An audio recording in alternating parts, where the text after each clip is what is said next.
What's up, everybody?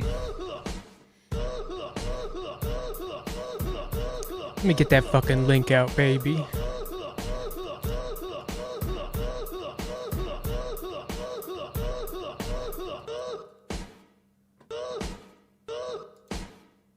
Ugh.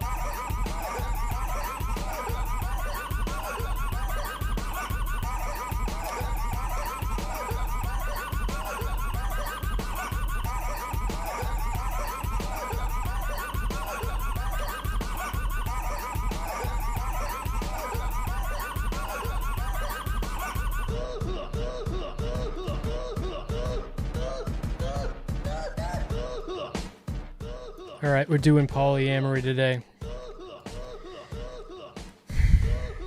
And I guess Destiny, who conveniently popped up. His relationship with Melina has conveniently popped up just in the nick of time when we were scheduling this panel about polyamory. I love the Lisa the Painful soundtrack.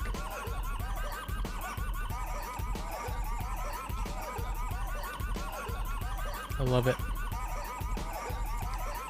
Okay.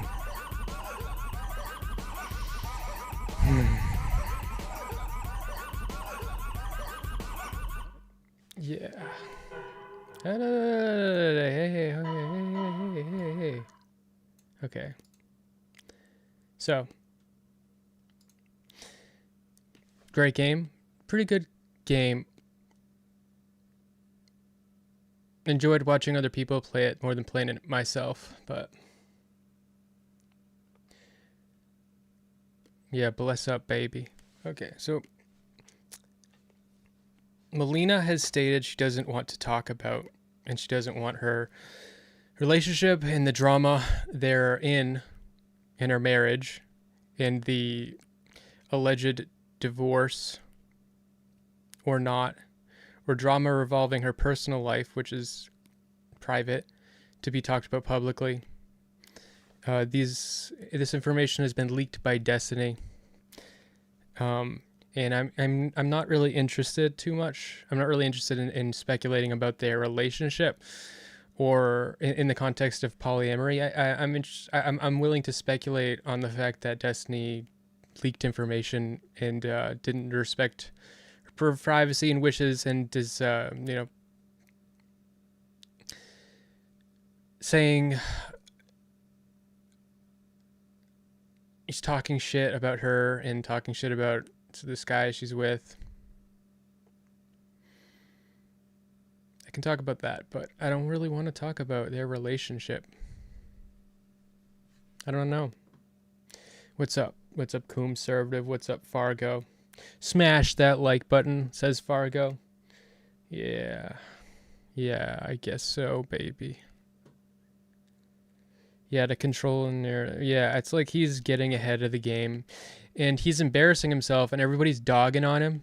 Like there's tons of fucking people dogging on him, and how he's a cuck, and how it was doomed. His relationship was doomed, and all that, and he's getting embarrassed and humiliated, and it really just feeds his his modus operandum is to he's allowed to do fucked up shit as long as it's in retaliation. Because if it's retaliation, it's good. It's okay to do it. And it just don't agree. And he's putting Melina in the position where if she speaks about it to defend herself, now he's justified in retaliating. So it's like a sucking, it's like a wormhole that's going to suck her in. I don't know. I also heard a rumor they're going to get back together. I don't fucking know, dude. I don't even care. What's up? Yeah. Okay, yeah. Food chops. Food shop. Yeah. Let's go. Okay, let's get on this panel.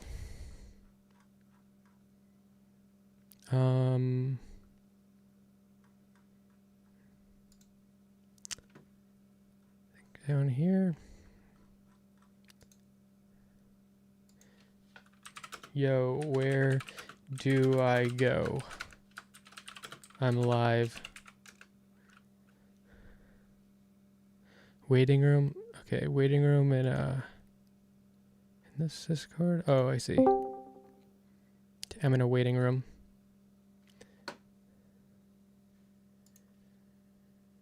Yeah, baby. Let's go, baby.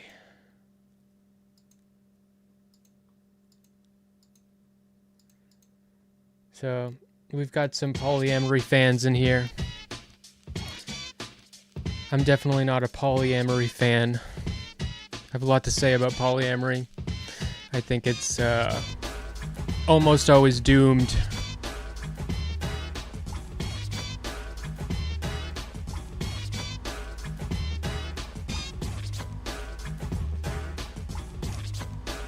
I'm jealous of polyamory, though. I think about it.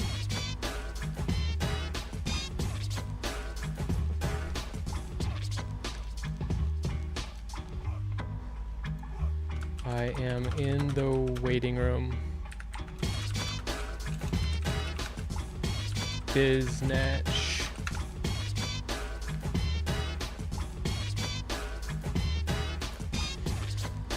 Poly fucking amory.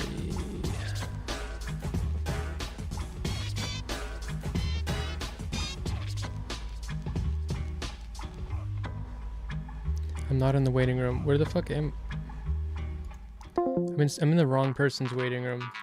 I didn't want. How do I fucking make it not do autoplay? I forget how to fucking do that. That's annoying. All right, wrong waiting room.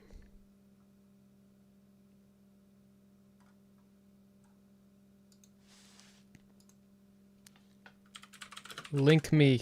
Link me. Link me. Link me. Link me. I have. I am not able to find your Discord amongst the 4 billion Discord servers I'm in. I need a link.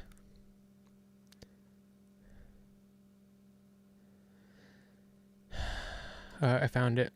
I found it. I found it.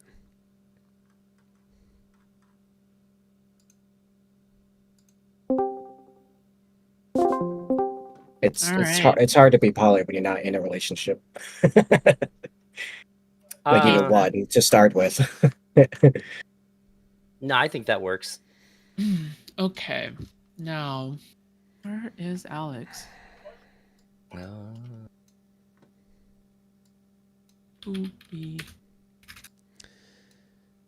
Smeth. Yeah. How are you doing? I'm doing all right. I got work in the morning. I got work in the morning at 6 a.m. And after the stream, I gotta drive over to my grandma's house because she had a heart attack. So I'm house sitting for her. What? Oh my God. Yeah. You should go to her, not be here. Yeah. Go to her. She had a heart attack, Smith. Yeah. Yeah. No. Wait. It's not like he's gonna rescue her. Yeah, I'm supposed to house sit. I'm supposed to house sit for her tonight. Oh, she's in the hospital now. Yes. Okay. I thought this was like a recent development that you were like, well, my grandma had a heart attack, but here I am on this polyamory panel anyway. I'll go to her when I'm done. No, I just gotta sleep at her house. That's okay about it, I guess. Dedication to the grind. Yeah, baby. The grind, the hustle, the streets, the balls, the feet, the dicks. What? The balls? Yes. You've been on a grind set recently, Smith. You've definitely been going at it. Are you planning on producing content this fast normally? Soon? I don't know. Whatever works. Whatever That's I can do. That's a good answer. I like that. Okay. Wait, who's Aaron? Hi, that's me. Oh, okay. Emery says hi. Hi, Emery. Oh my gosh, I miss you, Emery. I was a little confused for a minute there. And also, I owe you an apology. Sorry that we never synced up to chat about this exact topic. Who, me? Yeah, you and I were supposed to talk about it, and it just got lost in my brain. Oh, that's okay. No, don't worry about it because like my life has been kind of all over the place for the last year, so I'm not sweating it. I've been watching that from the sidelines, and I think like a lot of it has to do with polyamory, right? Yeah. Yeah. A lot of it, actually all of it has to do with polyamory. Yeah. Which is kind of funny and kind of not. Excellent. Well, only funny Oh, in the man. context that we're here to talk about polyamory. Yeah, Okay. exactly. Hey, I don't know when I'm supposed to start saying stuff about this. The fuck? Wait, the fuck? I'm already Denise? triggered. Whoever that was, okay, don't Alex. leave again. Alex, hi. Oh, there we go. Okay, cool. Yeah. Wait, Alex, do you have a camera? Yes, I can turn my on. I just have to go on my computer. Give me a second then. Yeah, no I'll have- problem. Yeah, just give me a second. Don't worry, okay? Okay, I'll be there. Yeah. This is just fun to like prepare and remind myself of Alex. I watched his debate with Mr. Girl, and it's one of the funniest streams of all time. It's just really like comically funny. Even on Alex's, everybody loved it. How funny it was. If you've never seen it, it's top notch. Everybody loves Raymond. Correct. Alex Alex hosts good panels. It's Okay. Bye, Alex. I'm pretty sure it's because he's switching to his computer. That's why. Oh, okay. Yeah. Hey. Okay. No, that's okay. Hey. Hello? Hello. Hey, Hello? Alex, Oh, there hi. you go. Can Are you you- can you hear and see me? No, Yeah, we I can't hear see you. can hear you, but we can't see you. You can click the turn on camera button at the bottom. Do you see that? Let me try to find it. I'm a complete noob when it comes to Discord. Discord, yeah, don't worry. Discord is a lot better than WhatsApp. Did you do a lot of stuff with like Oh. Iridite? Oh, Okay, there we yeah. go. Now it's better. Half to the adjust time. my settings. Put your camera a little bit below, okay? No, yeah, Alright? it's Yeah, using my yeah, computer otherwise- camera. Otherwise, Ashley I will just- make fun of you, okay? All right. I yeah. got. Oh, she would never do that. I gotta switch over. Okay, there we go. I think I did. Okay. Discord. All right. I just gotta switch from my computer one to my external one. How do I do this? Oh. Okay, let me see. Video settings. Okay, this is it. Okay, there we go. Found it. Oh, it's not giving me the option. What the fuck? Okay. Oh, Are you streaming as well? No, I'm not. Yeah. So Oh, I if- see. I see what happened. My roommate fucked up this shit up. Okay, this will take me a Oh. second. Okay. No, you're good. Don't worry. Excellent. Take your time. Yeah. Listen. It's okay, Alex. Oh. If you're unable, if we're only able to see half of your face, because the size got of the half other of your face is the same size of anybody's face, really. Okay, I like that we're on the other half now. Is it better Yeah, I now? also thought that. Listen, Yeah. Okay, there listen. we go. Yeah. Is Oh, it? Yeah. well, now we got the size of two faces. Beautiful. Okay. All right. There we go. We have Um, achieved Mount Rushmore. Now I Okay. gotta figure out how to return back to the original screen. Maybe this- Oh, there we go. Okay, good. Okay. Finally. Okay, cool. Awesome. Yeah. All right, cool. I guess we can begin now. Oh, also by the way, guys, you're free to stream. Yeah, you're free to stream. This is not like food shop stream exclusive. I don't care. I don't give a fuck. Yeah. I'm good. I'm currently streaming on all my Yeah. stuff. Yeah, no Yes, problem. sir. Yeah, and also another thing is actually I'll get there once I get there. Okay, so here we go. So let me just begin. All right, cool. Welcome to Food for Thought. I'm your host and moderator, Food Chops. I'll make sure things run smoothly in the background. Tonight's panel will be centered around polyamory, right? From Greek, poly meaning many, and Latin amor meaning love, put together means much love. Polyamory is the practice of or desire for romantic relationships with more than one partner at the same time, with the informed consent of all partners involved. How the panel will go is that we will run the panel for approximately however long it takes for the conversation to die out, but expect around 1.5 hours to 3 hours worth of panel debate and discussion. And then the time afterwards, the panelists can stay for the free-for-all, where I will drag people on from the crowd at my discretion. And there's an additional thing that I did not add inside, is that if any of the panelists would like to refer people that they know specifically from their crowd, especially if they're like a streamer of some sort, then yeah, they're free to do so as well. And also, finally, let's go one by one on the panel and have our panelists introduce themselves and their broad positions stated on the subject in a short manner with no interruptions. Let's go with Alex from PWF first. Alex, who are you and what's your broad positions on polyamory? Cool. Yeah, thanks for hosting this. My name is Alex. I run a channel called Playing with Fire. We give practical, no BS sex and dating advice. My position is I believe people should be able to do whatever the fuck they want. I certainly am not in favor of any kind of legalization or legal enforcement when it comes to these things. Also, I don't think there's a one-size-fits-all solution. Me personally, I'm in a one-way open relationship. I would not consider that polyamory because I do not date other girls. I do not do anything romantic with other girls. I will occasionally have sex with other girls, and that's about the extent of it. So I don't think that would qualify as polyamory. I have seen polyamorous relationships fall apart, like two-way open relationships or whatever you want to call them. Do they fall apart more than regular relationships? I'm not sure. I do think, this might be a controversial opinion, that probably on average, again, we're talking purely in averages here, men are probably a little bit better at having no strings attached, casual sex with a girl, and like not getting attached than women are. So that's why generally I've seen two-way open relationships fall apart a lot. My relationship is going on for over 3 years now. It's going strong. We're doing really great. So probably the best relationship I've ever been in, and I've been in both monogamous and non-monogamous relationships.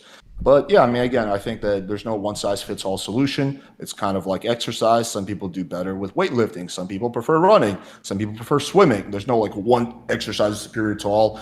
But yeah, that's basically my position, I would say. Okay, thank you. All right, Elder Drazi, introduce yourself and position. Go. All right, I'm Elder Drazi. I'm polyamorous as fuck. I basically think that any kind of non-traditional relationships, as long as nobody is being like actively harmed, including as long as everybody's consented in the know, I think that there's nothing wrong with it. I think that monogamy is mostly enforced upon people before they even have any ability to determine basically anything. The first time you engage with any medium of media, you're already getting like defined relationship norms. Like the very first story you ever see is probably going to have a romantic element in it, and it's going to be a monogamous one. So I just think that most people really don't have a chance to actually see how they feel about it. I do think I just want to point out that Alex is correct. He's not in a polyamorous relationship. Open is a totally different thing. And that's I think it's probably pretty good for the opening. Okay, awesome. All right, Jess, hello.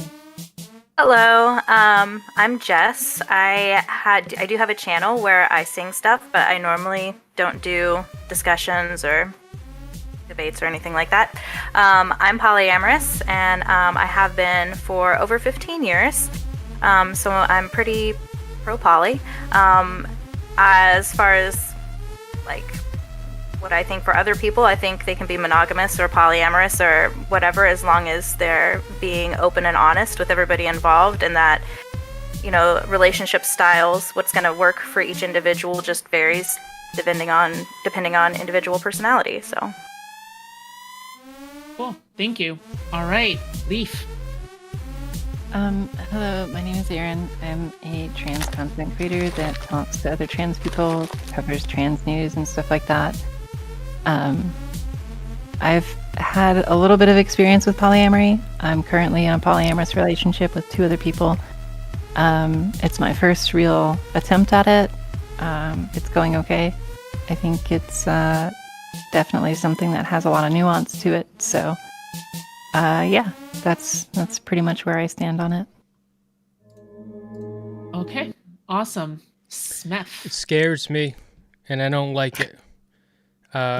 I think about it because I'm in a relationship, and I'll see like a pretty girl or something, and also in like when you're in a relationship, there's like extra, like I'm pretty charismatic, but when you're in a relationship, there's an extra boost of confidence that you have because you don't have you don't have a need to so like there's like and so like it's like it's like an alluring thing, and I think it's dangerous. I think that I kind of frame it in my mind as just being like slutty, and it's okay to be slutty, and if that's the lifestyle you want. But I think that I for me, like Alex, you said that you're in like an open relationship, and like that's working for you, and I'm not gonna open relationship. Yeah, I'm not gonna say that like you're doomed or something like that. But for me, when I think about it, it's like that the risks are just so great, and it just seems pretty scary. Like it would cause my relationship to eventually crumble. Okay, is that?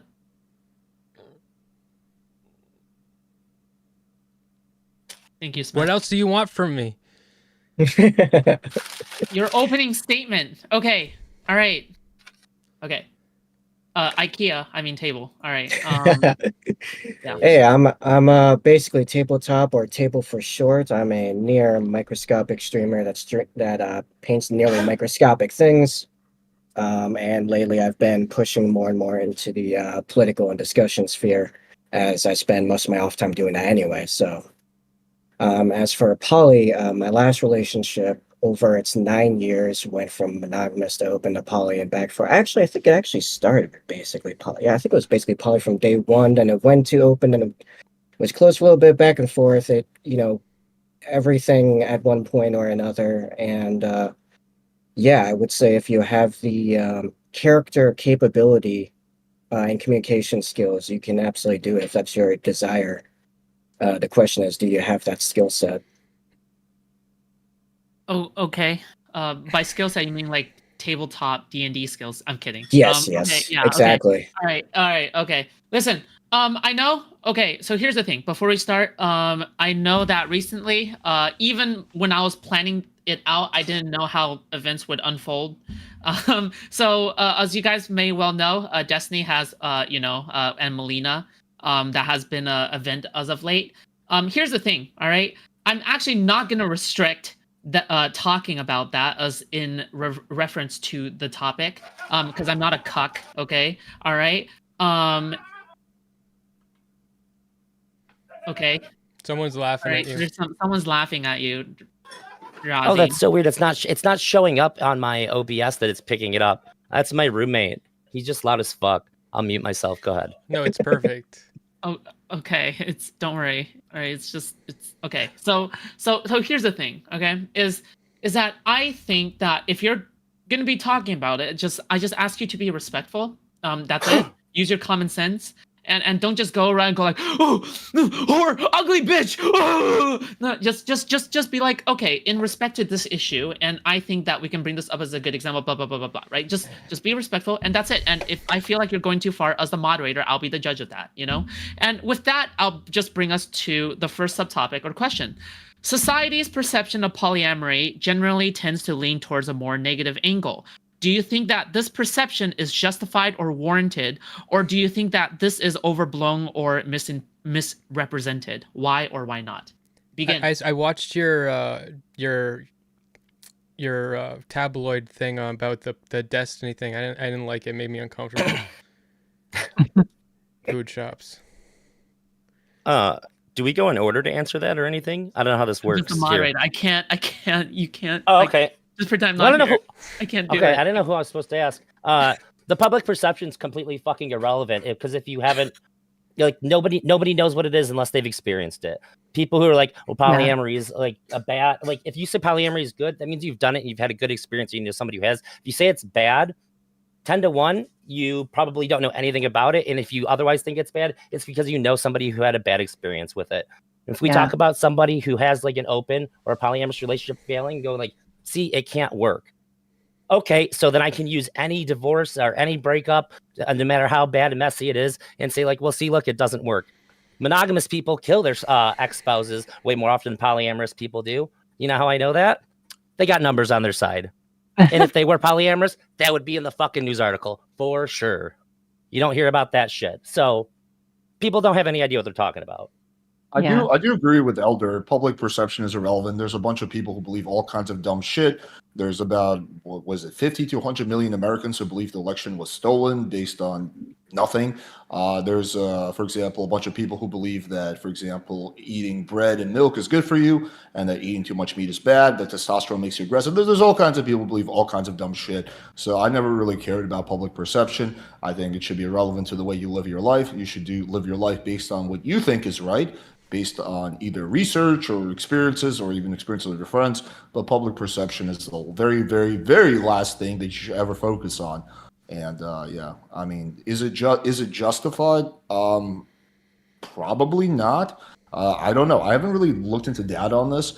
Do polyamorous relationships, are they more likely to fail or lead to people becoming suicidal than regular relationships? I don't know. I've never looked at that. But even if that was the case, it's like, is that a sample bias? Is that because people gravitate towards those relationships are more likely to have blah, blah, blah? So I don't know. I think at the end of the day, who gives a shit what other people are doing? I could care less if someone is fucking 2 girls, 2 guys, whatever. It just makes no difference to me at all.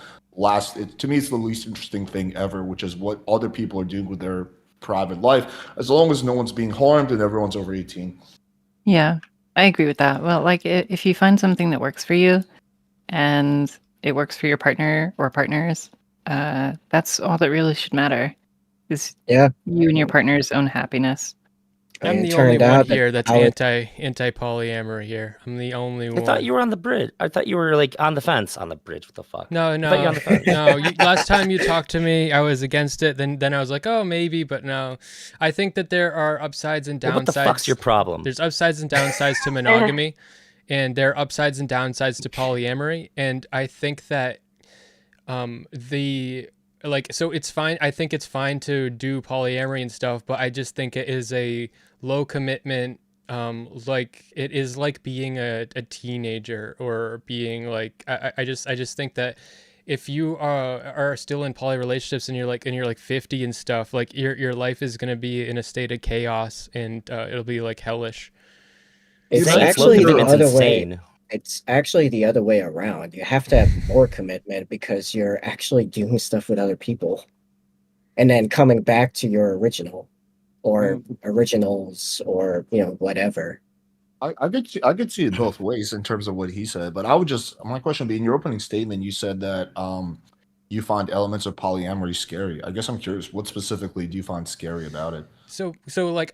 I play with it in my mind, thinking about it, like, what if I try it? And what if I'm in a relationship? What if I introduce this into my relationship? Or what if I build a relationship around this or something? And it's like, that could go good. It could also go bad. And it's just a massive risk. And is it any more of a risk than like a monogamous relationship? I mean, you could say the same things. I think it sounds exactly like you're describing a regular relationship. No, because one relationship has the risks involved and the chaos involved of 2 minds in one relationship. But when you have 2 relationships at the same time, now you got the chaos of 4 people's minds, 4 people's feelings, and it's like the amount of turbulence that is possible. Because in any monogamous relationship, shit can happen, shit can go, like someone can have an event happen or something, and that affects everybody. In a polyamorous relationship, if one person in the polycule has some kind of fucked up thing happen, that affects everybody in some way, and all the needs of everybody are like, the thing about monogamy is that you have a rock, okay? And when you are splitting that rock, that because you are tying yourself and your needs to one person, you're emotionally tying down to one person. When you split up that rock, what you're doing is you're intermingling these needs in a spider web that has much more it's like the difference between a single direction circuit and a really complicated mess of wires in Obsidian India. Except do it's see the not point it's Smith not is making. splitting up the rock. It's adding more rocks. I don't believe that you Yeah, can just. The one I it's don't you're not, believe you don't Not have less everybody is- person. you are one person. Okay. Yeah, So yeah. you So- have a True. finite amount of time. You have a finite amount Uh-huh. of emotional energy. You have a finite amount of all these things. And I think that if you have two partners who you care about very deeply, what you're doing is you cannot be there for both of them equally. And you have to split that up. And Sure, but you don't not need all to poly be. relationships are I- chains. Some are triangles or squares or like Can I Not much more everybody intricate. is equally interconnected to the whole polycule. yeah, so. well, however you split that up, it causes there is trade-offs to it, because the main thing about monogamy is you definitely have a if you can trust this one person, you have a solid rock, and it's way easier and it's way more safe. Have you ever been I in a actually fight with do your agree girlfriend, Smeth? Have I I ever was been in a just fight with my girlfriend? Yeah. Yeah. Has it ever been like heated and like you guys have to go into another room and you're just like, fuck, I feel like alone and I'm vulnerable and and like you don't know how to deal with it. Well, sometimes people have another partner who can comfort them in the way that they need to be comforted while they're also really upset and I want vulnerable. to buttress Yeah. the point that Smith is making, because I actually do agree with part of what he said. So he was talking about how like there's more variables in the picture, right? Because instead of 2 people, there's 4 people or sometimes 6 people, right? And like just to use the Destiny example, and I love Destiny. He's a friend of mine. Me and my girlfriend have gone out to eat with him and Melina, so this is not coming from a negative place at all. But if you look at the situation, at least as far as we know, it seems that his girlfriend or his wife, met a guy.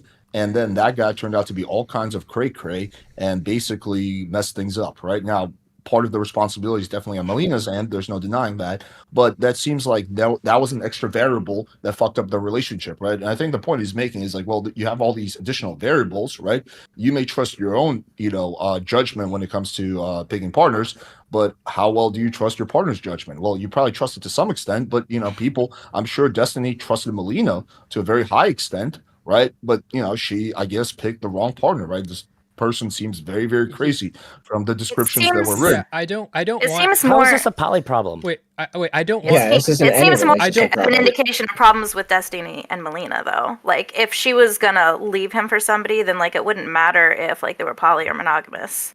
Well, Yeah, if which they is had a pretty monogamous standard relationship, cheating. there's a good chance that she might never have even gone on a date with this person. I don't know. If they She were was in another monogamous, she country. probably but- would have started like. So I don't know. regarding like what I don't like what Drazi just said, like if you get in I get in a fight with my girlfriend or something, and both of us split up and go into separate rooms, and then each of us has a different person to talk to. That sounds awful to me, because what it means. So I want both, because There's a caveat to that. The only rule that I ever suggest in a polycule, and I say I'm never gonna do this. You don't complain about your other partners to the other partners that you have. Don't Okay, air that your would dirty be- laundry.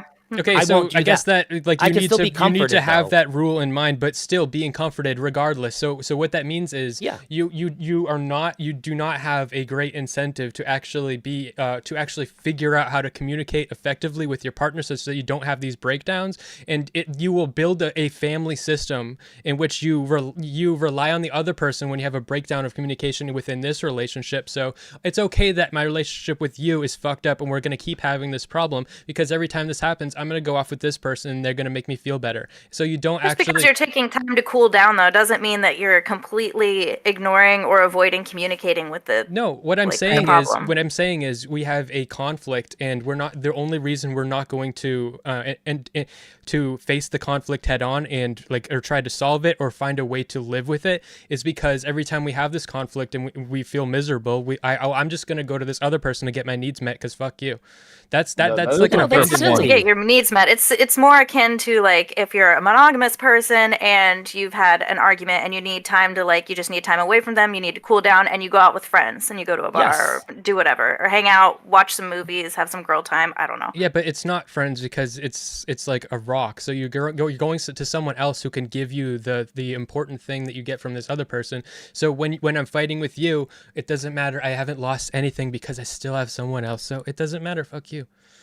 I mean, No, you can nobody have who's friends that are polyamorous rock thinks too. like that, though. Yeah. Yeah, Also, but that's like, how you Well, get no, your no, needs there are met. some people that are polyamorous that do think Well, like wait. that. it's a little bit of I would an argue that's not really what they're over-exaggeration, doing but then. I think it happens more on a subconscious level, Smith. Yeah. Like I do agree with your point though, but just not consciously, but subconsciously. Like you get into a fight with your girlfriend, or say you've been fighting for a while, right? And you have other whatever girls that you're free to do your thing with, right? You go out with them, and then now your bond with your main partner is weaker, and your bond with these other people becomes stronger, right? Because if you have a positive interaction, you have sex, like that by default is going to make your bond stronger. Like again, you might not want that to be the case. You consciously, you might be like, no, I'm committed to whatever my main partner, but subconsciously, like, attraction and emotions are not logical. Obviously. You're putting a lot of open relationship prescription, or descriptions onto this. Like, he's like, well, I don't want to necessarily strengthen this with this partner because I have my main partner. Like, if you're polyamorous, you're probably not thinking in those kinds of terms. I understand why you would, because that makes sense for being open. And I'm not like shitting on being open. I think that's totally valid and fine too. But the point I'm saying is that thinking has nothing to do with it because it happens on a subconscious level. So you're right. You're not thinking of it in terms of that. I agree with you on that. I'm just saying that a whole bunch of things happen subconsciously. Typically, the goal of polyamory is that you are trying to form emotional and romantic connections with other people. So why would strengthening a connection with somebody else be bad? Just because you're strengthening one connection doesn't mean you're weakening the other. Okay, if the other has problems, it has problems, and that's like a separate thing. And like if it's not going to work out, then that's also I know like at least I have no idea if I've never really been big into like the poly community, so I have no idea if other people do this. I mean, for all I know, other people might think this was a terrible idea, but worked for us. Because when in most of the cases when we were like actually poly, it was all very close. It was effectively like a really close triangle or square, what have you. So when things got particularly bad with communication, for me, I was always one of the most level heads. So it would often be a situation of us sitting down as like the three of us and like say, for example, me acting as like a moderator to help them talk out whatever communication problem they were having. And thus we were able to take advantage of the scaling of there just being more people available for problem solving. Okay, how about this? I got an I think example. that's good too. So sex. Like, so this goes even more just be a more whore. basic No, more basic than the emotional, like the emotional needs thing I'm saying. That was our let's say that you have a sexual dysfunction within your relationship. And you have a sexual moderator. No, like so, like let's say, like so, you can't always have like that. You can't always that won't always work. And there's another example would be like so. Okay, well that's just person. I don't really understand what you're saying. You have a sexual. I haven't said it yet. You have a sexual dysfunction in your relationship, and so like something you're doing is not working for me. Something I'm doing is not working for you. And in a normal relationship, like a normal monogamous relationship, you work these things out. You explore new things. You figure it out. If your solution is just go fuck other people who do it right, then your sexual relationship with that main person will break down because you don't need to solve these problems. You can just find your solution elsewhere. I also really quickly want to comment. Oh, sorry. Go ahead.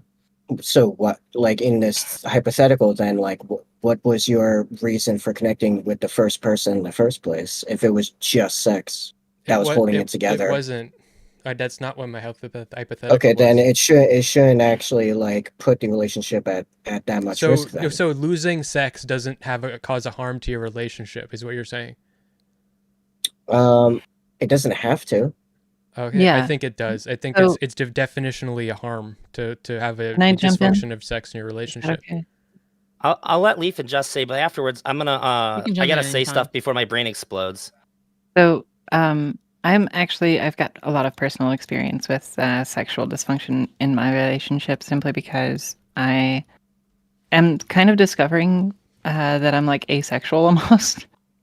I really don't have any sexual drive or any motivations to have sex, and both my partners are very sexual oriented people. They are like, that's their love language, is having sex. And it's been a little bit difficult for me to manage doing something like that, especially when, as someone alluded to, the result, like the trying to work it out, there is like one of my partners is like, oh, well, we don't ever have sex anymore, and it bothers me and stuff. And the other partner is also very sexual. And so when we try to like work it out and talk about it, it is a little bit hard because the answer always ends up being, well, you just need to have sex with us more. and it doesn't really like acknowledge the needs that I have and stuff, and what's going on in my life, and so it can be a little hard to navigate. But that is one of the core tenets of polyamory, is that, well, if these people aren't necessarily meeting your needs, then you should feel that freedom to go explore other options that you might have, get those needs met somewhere else. That's right. So I think that's the upside, but the upside is in itself a downside, because that means you don't have the rock. You don't have the rock effect. You're just What do you mean the rock You're effect? You're afloat in a river. You're not tied down. You don't have an anchor to rely on. It's going to be consistent, that you're going to constantly work on. Any dysfunction is something it's critical to your we life. still all come home to each other. We all still want to work on our family together and stuff like that. It's or just find someone else. Having meaningless sex with some random person just because you need to have sex to feel good about yourself isn't necessarily a comment on the relationship itself, I don't Real think there's quick, anything. learn to swim. Wait, sorry. Can I ask the moderator a real quick question? Would you mind to switch on my phone? My neck is killing me from staring at the screen because I've been okay, no problem. All right, you can do that. Yes, of course you can. Right. Yeah, you're All fine. right, cool. I'll be back Yeah, in a minute or two. Then I'll see you. Yeah, I'll see you no in a second. problem. You're good. Yeah. Smashley's in the weight room, by the way. I don't really understand the whole sexual dysfunction thing necessarily, because I would date someone that was asexual. I would have someone that was asexual as a primary partner, hypothetically, if I didn't already have a primary partner. And that wouldn't really, that wouldn't be a problem for me. And then, even if you have a relationship that is very sexual earlier on, if you're planning to be with somebody forever, there's probably of some point in the future where your relationship is not going to be very sexual, just with age and everything. That kind of dies down a bit, at least. Well, yeah, and being trans myself and doing the hormone thing, and I've got a consult. Well, I had a consult for my orchiectomy. We're planning it out in February or something like that. That's obviously going to very clearly have an impact on my sexual desire and stuff like that. So. Yeah, that's not the be-all, end-all of relationships. It is important, and I do understand also saying that you do, I guess, you don't rely on one person to necessarily meet all your needs. For example, I have a need to go to the theater with someone because I love musicals, I love plays. My primary partner hates that, so I might have another partner that loves that stuff and wants to do that with me, and that's fine. I don't know. Why is that a problem? Why does that invalidate my other relationship with my primary partner? It's not. It's. I think it's fine, and it's basically akin to being a free spirit. But I think that it means that your relationships are more free and they are less reliable, and it takes away from all the other relationships. For every other extra sexual partner, it will take away from your sexual, because if you can get any need met from someone else, it means that you're not working on that relationship. You're outsourcing it to some place else. Okay, I'm gonna say stuff first. Leaf, I just want to say that Go ahead and say if people are pushing you to have sex and you don't want to, that's a problem. I hope you're abdicating for yourself and you're not being pressured into it, or nobody's putting any emotional bullshit on you. If that's the case, that's fucked up. Christ, stand up for yourself, please, because it doesn't sound like they're willing to do it for you. If that's how it sounds. I appreciate. You're welcome. That kind of stuff freaks me out. And then Smeth, what is this rock bullshit? What is the value? And you keep talking about the rock. This is you guys. Can you smell what it's the cooking? Sacred You smell what the rock from is Jesus cooking. Christ. It has been handed down by God, and this is the objective thing that a relationship must strive for. This is the foundation of all happiness. Here, we must protect the rock. But love isn't a finite resource. You can't put a spigot in me and see how much love comes out and go, that's all that she can have. So if you're gonna take some of that and give it to her, now she's missing out. That's not like that. I don't agree. I think that you need to get your needs met, and if you have two partners, you are not going to work on getting your needs met, and from one partner, you're outsourcing it to another person. So you're splitting up. So so instead of trying to find a partner and working really hard and painfully to get all of your different needs met and figuring out where there are conflicts that can't be resolved and all of that stuff, instead of doing all of that important and painful work, you just find someone else or you outsource it. That, I think, is a detractor from the relationship, and the thing that process of searching and trying to build and working on these flaws and stuff, and that whole process is very healthy for people. And I think that you lose that you're not growing, you're just finding a solution elsewhere. Like, you lose out on that growing process when you outsource it to other people. Not growing the way that you might want to, but like I've been with my wife for almost 12 years now. And I think maybe it would be a good idea for the people who are poly to kind of explain the dynamic that they're like used to, or like what they do, because some of this stuff just doesn't apply. Like, I have soloed, like dated outside of my wife, but a lot of times we date in like a triad, or like some people say throuple. And like, it doesn't seem like most of the time if I have sex with one of them, we're all having sex together. So it doesn't seem like anybody's losing there. Like, I don't really see how, even if it's not like, if I go and hang out with my friends, my wife's missing out on something, I guess, if she's not there. So if I go and hang out with a partner, my wife's missing out in that exact same way. And also too, like when it comes to sex, even if I had like 3 different partners, like, what you think, like I come home like, sorry, I know that we were looking forward to having sex, but like my dick's done now. I had sex 3 times this week, no more. Yeah. So I got that Viagra for, baby. Yeah. So you use Viagra so that you can be a sex toy for someone else beyond the point at which your body wants to keep having sex. I use Viagra because they fucked up my vasectomy. Okay, well, let's say that wasn't the case. I was throwing a joke in there. Well, let's say that wasn't the case, and let's say that you have sex with 3 different people, and then eventually you won't want to have sex anymore. So you just start taking the Viagra so that you can turn yourself into a dildo, so you can meet the sexual needs of this other partner. If I didn't want to have sex, but like I still wanted to meet their needs, like I can eat some fucking pussy, dude. We got toys. We got shit. There's other ways to do it. I don't have to turn myself into a sex toy. I can just be a good partner. Okay, so you're beyond their desires. So you are splitting yourself between. So like there's a certain amount of sex you're going to want to have, and you have 3 partners, and let's say they all want sex from you. So that means that there's a certain amount of sex that you're going to have that you're either ambivalent about or don't want to have, and that's going to be increased in your life. That's the same as if anytime I've been monogamous, it's been exactly the same then. No. There have been times where I've been ambivalent about wanting to have sex, and I still have sex. No, honestly, yes, ambivalence happens during sex. But when you have 3 partners and they all want to have sex with you, now ambivalence happens 3 times more. Now, not necessarily. It was the opposite. Yes, you'd be surprised how much that is my hypothetical. So if you want to engage with it or you don't, you can just say not necessarily. But if that means you're just disagreeing. You're refusing to engage with the hypothetical. I can engage with it in scientific terms. You're presupposing your hypothetical with your own conclusion. My experience was the opposite. We were more active the more partners we had. Actually, that makes sense to me. We had more turmoil and more problems when it was just the 2 of us.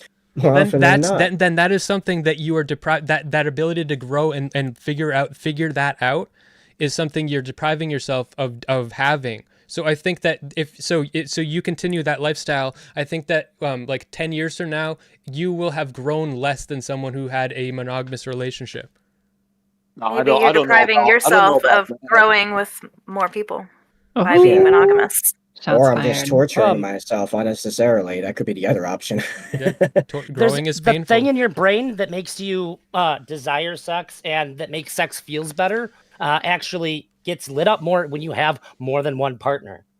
This is like scientifically known. This is why people that's why people who cheat tend to do it a lot, because there's a much bigger satisfaction like neurochemically when you have sex with somebody that's not the same person over and over again. So what you're saying is like, I'm going to be more ambivalent. No, I am definitely less ambivalent. I don't care if I had sex 3 times that day. If the woman, my wife and I, she comes over that night, I'm having sex and I'm happy about it. Like, oh guys, I don't want to have a threesome. I already had sex today. No, that's never happened to me. So I just think that it makes sense in theory, the way you're saying it, but it doesn't bear out in reality, and even like science backs up why it's not working out that way. It all depends on his sex drive. If he has a high sex drive, then it's an issue. If he has a very low sex drive, then that could play. But then it'd be the same. It would be the same? Why would it be the same? No, if he has a very low sex drive, then like he's going to be less interested in having sex multiple times a day or whatever. If he has a very high sex drive, I have friends who have very high sex drives. They'll fuck like 20 times. I'm saying the bump would be the same, right? if you have a low sex drive, but you have more than one partner, when you have sex with somebody who's not your primary partner, you're still going to get that bump in sex drive that our brain gives us from having sex with somebody who's like outside of our typical sex partner. Yeah, that's because you're stimulated by novelty, and so am I, by the way.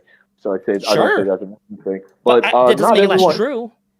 Not everyone is though. Like there's some people who are not nearly as stimulated by novelty. This is like a broad biological thing. Some people are weirdos, but like I'm not gonna make prescriptions based on like the super weird goofball who's like, I had sex with somebody who's not my primary partner, and now I'm like beat. No, it's not an anomaly. Like there's a whole bunch of people.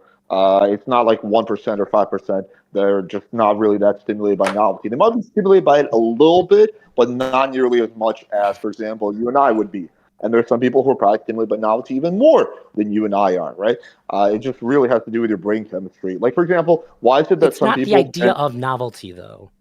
It is a biochemical response that we have. But not everyone gets that strong response. Why is it that some people can gamble a few times and like never get addicted, and some people they play poker? They play whatever blackjack and they become gambling addicts. Why is it that some people can touch alcohol and have no issues? Some people, when they drink, they become alcoholics. Like everyone's brain chemistry is different. It's not like a universal thing where it's like everyone is hardcore wired by novelty. That's not a universal thing. I'm saying you're calling it novelty like it's just this idea that makes it like this, but I'm saying that there is a part of our brains that makes sex more you typically people are going to have like stronger orgasms, and there's going to be a greater level of excitement because of the kinds of chemicals that our brains release when we're having sex with somebody who's new or who just isn't our primary. I think maybe more partner. For men. Maybe that's true more for men. I can't speak for I all haven't women. seen evidence of that when I've seen sex experts talk about this. They've never said for men.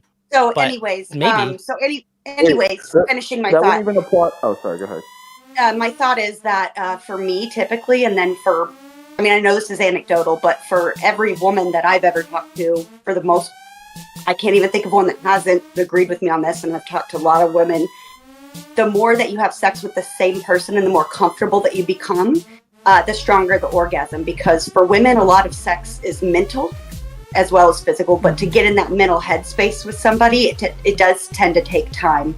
I don't think that would be very true for most females.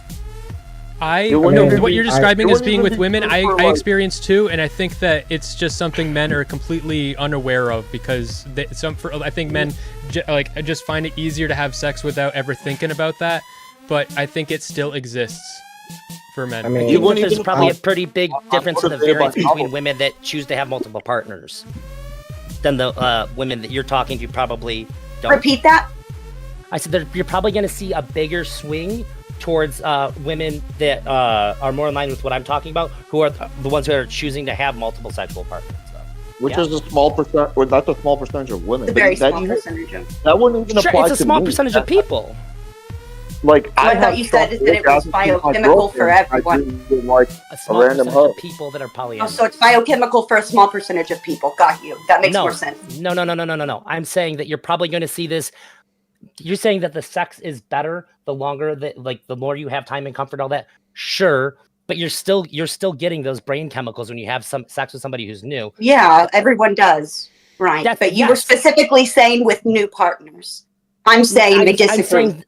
I'm saying that you'll probably find women that are polyamorous are going to be less likely to be the ones that say, I need to be with somebody for a really long time to have really good. I'm not even saying either that or they would be either that or they'll just be very sexually unsatisfied and they won't understand why they're having a dysfunction in their sex life. And not to mention how many women fake orgasms too. Yes, that could be anyone. Well, we were talking about that could be anyone, and I'm giving you a specific reason because they are like that and they're in a poly relationship. And I don't think that most people are self-aware enough to actually know, like, to that level, like what's going on. You would, for you to be aware of that being the case of why you're having a sexual dysfunction, you would have had to have lived both lifestyles and thought about it very deeply and maybe gone to therapy. I have sex with other girls and I have my girlfriend. I definitely have way better sex and way better orgasms with my girlfriend. It's not even close. Yeah. Well, we were talking about splitting sex drive between partners, and I think that the responsible thing to do, if you're poly, is to know what your own sex drive is, and what you have available to give to another partner before taking another partner on. The same is true with time. You shouldn't take on somebody else who wants a lot of time and commitment if you already have like 3 other partners and you can't commit to meeting that person's needs. So that's something that you need to talk about with that person, the potential partner, before getting into a relationship with them. And the same would be true of monogamous people too. If you know that you have a very low sex drive or you're asexual or something like that, you might think twice before getting into a relationship with somebody that wants sex all the time. If it's going to be a monogamous relationship with that person, then you might not be able to meet their needs the way that they want. So that was actually the case in my relationship. Like what happened was actually that while on many much deeper levels, Max and I connected extremely well, but she was a machine. I was not. I at the time, I mean, ironically, I've grown into being more extrovert, but at the time I was super introverted, just focusing on my projects, whatever, like a hermit. So it actually released a lot of pressure on both me and the relationship for her to have other partners. And yeah, it would become occasionally triangles and squares, like I said, but yeah, it legitimately helps the relationship because on some cases we were like polar opposites. You hit on something important, is that if it's something that's going to work for you, then it's good. Nobody's saying that everybody should be polyamorous. Some people would be a nightmare for, but some people like you, it seems like this actually helps like a really specific situation that you're dealing with. And then it makes your relationships like much better because of the kind of dynamic that you specifically need without putting. What about raising children in a polyamorous relationship? What do you guys think about that? Studies have shown that it's beneficial to the children to have more than just 2 people helping raise the child. Yeah, I was looking at that. I got see these studies. I do not believe that. Yeah, exactly. Okay. I was looking at that, and actually the data is not very conclusive, and they said that there really aren't enough studies out there basically to conclusively determine whether or not the ones that are out there seem to say yes. Yeah, but when you say having more than one person to help raise the child, what the fuck does that mean? Does that mean because of course that's true, but does that mean do they mean like I think they probably mean like a grandparent or something, not like no. The studies specifically about polyamorous households and raising children. Can you cite that who is study? This? I got actually that said that. I can pull it up. Actually, I might have it bookmarked, but yeah, there isn't a lot of studies about these things, but if I'm going to go off of just more than just how I feel about it, I have to go with what is available, and it does seem to suggest that. But yeah, I'll find it. You go with what's available, and then you also go with what you deduce as far as society as a whole. So like if there's not a lot of studies available, we tend to kind of rely on common sense or anecdotal experience. And I can tell you from a personal experience that when I found out that my parents were swingers, I cried and my grades slipped and I ended up having a lot of behavioral issues. And this was in high school. It affected me in a very negative way. It doesn't sound like you had more than 2 people helping raise you. And it sounds like you had a strong reaction to finding out about the sexual proclivities of your parents, which is a pretty different thing in my opinion. I think that it kind of is correlated more so than just other things, don't you? Okay, so swingers aren't really poly necessarily. Yeah. So, I'm not saying they were poly, but maybe I'm just saying that it's an experience. So how did you find out? I went to go on their computer because I was looking for this is back in the day, and I was looking for vacation pictures of where we went to Disney World, and ended up finding a file folder of them and all of their activities. Yeah. Oh, now then, while I know that they weren't polyamorous per se, they were we lived in a small town. They're school teachers, so I think that kind of thing probably would have. You found their fuck folder, with nudes and shit in it of them with other people. What do you think I'm fucking saying? Yeah. Use your brain. I mean, that's not good, but that's also very. My parents are swingers. That's also very. That's also. Could not have happened with anything, not necessarily like it being non-monogamy, but like just anything sexual that your parents were into that you really didn't want to see. Like, wouldn't that have probably did you similarly? No, absolutely like weird. But we know that can fuck kids up. Or BDSM or no. Yeah, let me answer that. BDSM let me answer like, that. let me answer that. What specifically bothered me was that it was with other people, and some of them were parents of people I went to school with, and it was very disturbing to me, and it really hurt. There's a lot of factors at play here that are not specific to polyamory. So I can tell you, Yes, I'm a there parent, are. But and it's we a, talked like to my you kid said about yourself, it when it's a they were like nuanced 7 or subject. 8. It's a nuanced subject, correct? Yeah, but most of the time, I can't imagine anybody suggesting going, hey, the way your kids should find out about it is by finding your fuck folder where they can see you fucking their friends' parents. I don't think that That's that would crazy. be at all. That makes it worse. Yeah, I would sure. say that this is probably going to be a traumatic thing. The way that we told my kid about it is when they were fairly young and said, hey, you know how like sometimes people date each other? Well, it's not always just 2 people. And sometimes there's additional people that are in the mix. And they ended up meeting several of our girlfriends. My kid's totally cool with it. My kid's initial reaction was, I think that's cool. And they've had nothing but positive experiences with these people. And anybody who's been around my kid knew about my kid in advance. And they were fucking awesome to my kid. This is a good way to bring this into your kid's life. The way that it happened for you is fucked up. Like your parents are super irresponsible, allowing you to have the chance of finding that. I would never condone that. I'm assuming your kid is a boy, right? My kid is a trans boy. Yeah. Oh, okay, interesting. How old is he? 15. And do you guys raise him together collectively in your polyamorous home? So it's me and my wife. My wife is not my kid's mom. I got my kid full time. And so, I mean, when we have had a long-term partner at times living with us, yeah, of course. The other person was very much seen as a parental figure. And like they could see like, hey, you need to, if they're the ones who's home, like, all right, go do your chores and do your homework and stuff like that. And it was always very fluid. Elder, do you think that maybe because your kid is trans, though, he's more likely to be open-minded to something like that? I have no idea, to be honest. I don't know how much that comes into play, because it seems like that was around like age like 13 when I didn't have my kid full time, where these ideas sort of like formed. And like when they were 8, none of like gender identity things were really like at the forefront, or like even like it just wasn't, as far as I could tell, a thing yet. So it seems like I have a lot of confidence in the way that we approached my kid about it. We sat down, had a talk with my kid. Like we talked. Yeah, I would agree with that. Any questions?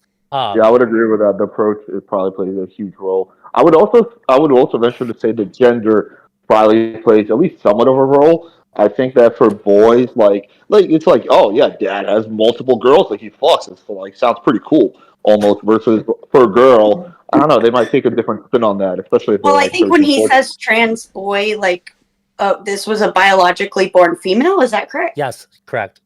But she, must have had the mind of a guy, hence the transition. So therefore, I would just put her in like the boy category. Yeah, I'm not really sure. Like to me, like the way I think is like they're 15. I don't really care if they want to try to figure out their identity and all that. It's perfect time to do it. It's not really for me to figure out. They can at least there's no jobs at stake or anything like that. Let them figure it out. It's not. I can never know any of that shit. I have no clue. So I'm just letting him do his thing. Okay. So how many partners do you have? At the moment, we're just like seeing somebody. We don't have like nothing's really been defined yet. So like we're hanging out with and sleeping with a woman right now. That's about it. Don't let them but interrogate we've had like live-in you. partners. Don't let them don't do this to Drazi. What are you guys doing? Why not? All right. Well, okay. So it's less loaded because the way that Smashy, the way that the situation you described is loaded with a lot of like other like shit that could have been like made it a lot worse. Yeah. So another example that we all like know is a thing. Say let's say you have a single parent and then they get like a new partner and then they that keeps changing and stuff. That is bad for kids. So yeah. So having a rotating cast of like parents that is bad for kids, and I think that's much more likely in poly relationships. Also, you're gonna have a problem where there's going to be like, who is my mom? So who do you tell? Like, so do you say this is your mom and this is your mom and this is your dad and this is your dad? Yeah, but like, But no. like, but so what, if which we DNA, decided to get you know? married to somebody, like obviously you can't get legally married, but we had a long-term partner where we considered having like a spiritual union or whatever, basically an off-the-books marriage. Then yeah, that would probably be a little bit different. Even my wife, that's my kid's stepmom. They call her, that's my stepmom. That's what my kid says, and that's fine. I would feel more comfortable, like if I would, in my imagination, it sounds like it makes more sense if you say stepmom, because you as a kid, you still want to know who you came out of. You know what I mean? It's yeah, and important. like if I had like a fairy tale version of it, they would probably have some like unique name that they came up with between them and the other person. Yeah. You know? Yeah. What do you mean I by would like that? to have- Fairy godmother. I don't think the rotating cast, if you still have at least like a core couple, is actually that big of a deal. Because like I think when I was a kid, for example, my grandparents lived in like the basement tenement thing for like the first like 6, 7, 8 years of my life, and then we moved out, they moved elsewhere, and then they were gone. And then like I had only ever known living with them also in the same building. That wasn't like a traumatic thing or anything, but like two really important parental raising figures were now gone. Like, yeah, you could visit them later, but that's not really that big of a different later. And then I think it is very different. It's definitively actually. like bad to have like, so like you're 13 and then you have like a new person that's like filling this dad role, and it's like it's not filling, it's adding to. Like I said, having the core couple right, in and then the they're middle gone. is Then no. In poly you have a core couple of some type. But the other person that comes in is then gone. And it also really increases the risk of abuse, because in single parent like households, when there is a new partner that comes in, their chance of them abusing the kid is really high compared to any other type of situation. It's a really well, when there's a core relationship now you have two different sets of eyes providing oversight for one, but also we talk about a lot how like the single dad who's having, or single mom who's having a new partner come through a lot. We talk about how this is bad, but we don't really talk about the elements of like what makes it bad. Part of the things that makes it bad is that mom is also ending a lot of relationships. Mom is not going to be the most emotionally stable when this is happening. Dad is not going to be feeling great when he finds out that his girlfriend was cheating on him and now she's not around anymore. You know, these are the kinds of things that are also going to interplay. Or the child gets attached to that person, and then that person's just gone from their life. This is the obvious part. This is the obvious thing but that everybody alludes to. Part. So that's not why. Okay, that's not even the most. Because that's the part that everybody knows. But that's not even the fundamental things that people don't talk about. Sure. That's interesting. But just to break that down more, that's not the most fundamental, important, critical part of to being attached and then losing. The reason that's such an issue is because something that's like truly very, very important for a child's brain as they're growing up is something that like adults often scoff at, but this feeling of unconditional love. And a child has to believe that the love that they receive is unconditional. And if there is a rotating cast, then that becomes very confusing. And it's then if you feel like the love you receive as a child is conditional, your ability to have your chance to have mental illness or like a personality disorder or anything like that goes way up. That's what causes all the things that I said contribute to the main parent who's around the kid all the time being able to provide that as well. Sorry, Jess, go ahead. I disagree with the idea that poly people are more likely to have more people coming in and out of their lives, because a lot of monogamous relationships, like those don't work out either. And I mean, to me, it's kind of like conflating being like bi or pan with, oh, well, they're going to have, a ton more partners, because like, to me, that's just not been my experience. Really, polyamory only means that you have two or more partners simultaneously, not that you have a huge rotating cast of people coming in and out. That has not been my experience at all. I've had like 3 partners in the span of 15 years. So that's great. But would you not say that if even monogamous relationships are, and we all see what's going on, like people break up, get back together, break up, that if there's 3, 2, 4, 5 people, that it might happen more? I think that I wouldn't say that it would necessarily happen more. Like, I can see, like, within monogamy, people breaking up and, like, moving up through people sometimes more frequently than polyamorous people do. And not everybody introduces their kids to every partner that they have. That's good. Right. That's really good. Yeah. I was under the assumption that this polyamorous relationship would typically be like, if it's a marriage or relationship, right, that you guys would all be together like kind of all the time or most of the time. Well, how often? Hold on. For me and specifically, I'm divorced and I've dated or fucked plenty of dudes since my divorce, right? My kids have never seen any of them. Yeah. How often is a poly, like somebody that you're dating, how often are they going to be escalated to somebody that's like a marriage type position to you that you like want to move in, that you want to introduce to your kids? That's not necessarily something that would happen all the time. For me, it's been 6 years and none of them have met my kids or moved in. Yeah, but I feel you. Yeah, and I mean, the same is true with poly people. Like, not every single person you're dating, even if there's more people that you're dating, like, let's say it's taken you a long time to find somebody that you want to be with forever or whatever, that's not necessarily people you're going to introduce to your kids. It would, so... Yeah. Poly is the same like tiers of relationships. Just if you take 1,000 monogamous couples and 1,000 poly couples, you don't think the average body count for the poly couples will be at least a bit higher than the monogamous couples? Of course. From the personality types that often, like veer towards poly, they're more open to experience and temperament. I mean, I just think it's obviously correct. Yes, this is like math, right? I don't know. Within poly, I would say not necessarily. Within other types of ethical non-monogamy, sure. But I know that like there's specifically like there's a large number of asexual people and stuff that do tend to go towards polyamory because like it allows their partners to like have another partner and they don't necessarily. Yeah. So I mean, I don't know. Like a lot of the people that I interact with, that wouldn't be the case. Like. To me, it's not. There's not a higher level of promiscuity, at least from what I'm seeing in my poly circles. So no, I mean, like, sorry to jump in, but like my current relationship in the beginning, there was a bit of promiscuity from my two partners, in that they were constantly having people over and wanted to engage in physical activities. You know, there was a little bit of a learning curve from me, I guess. To determine just like what level of communication I needed and what I should expect in this relationship and stuff like that. But in the last few months, things have quieted down quite a bit. It feels like I just have two girlfriends and it doesn't really feel any different than that.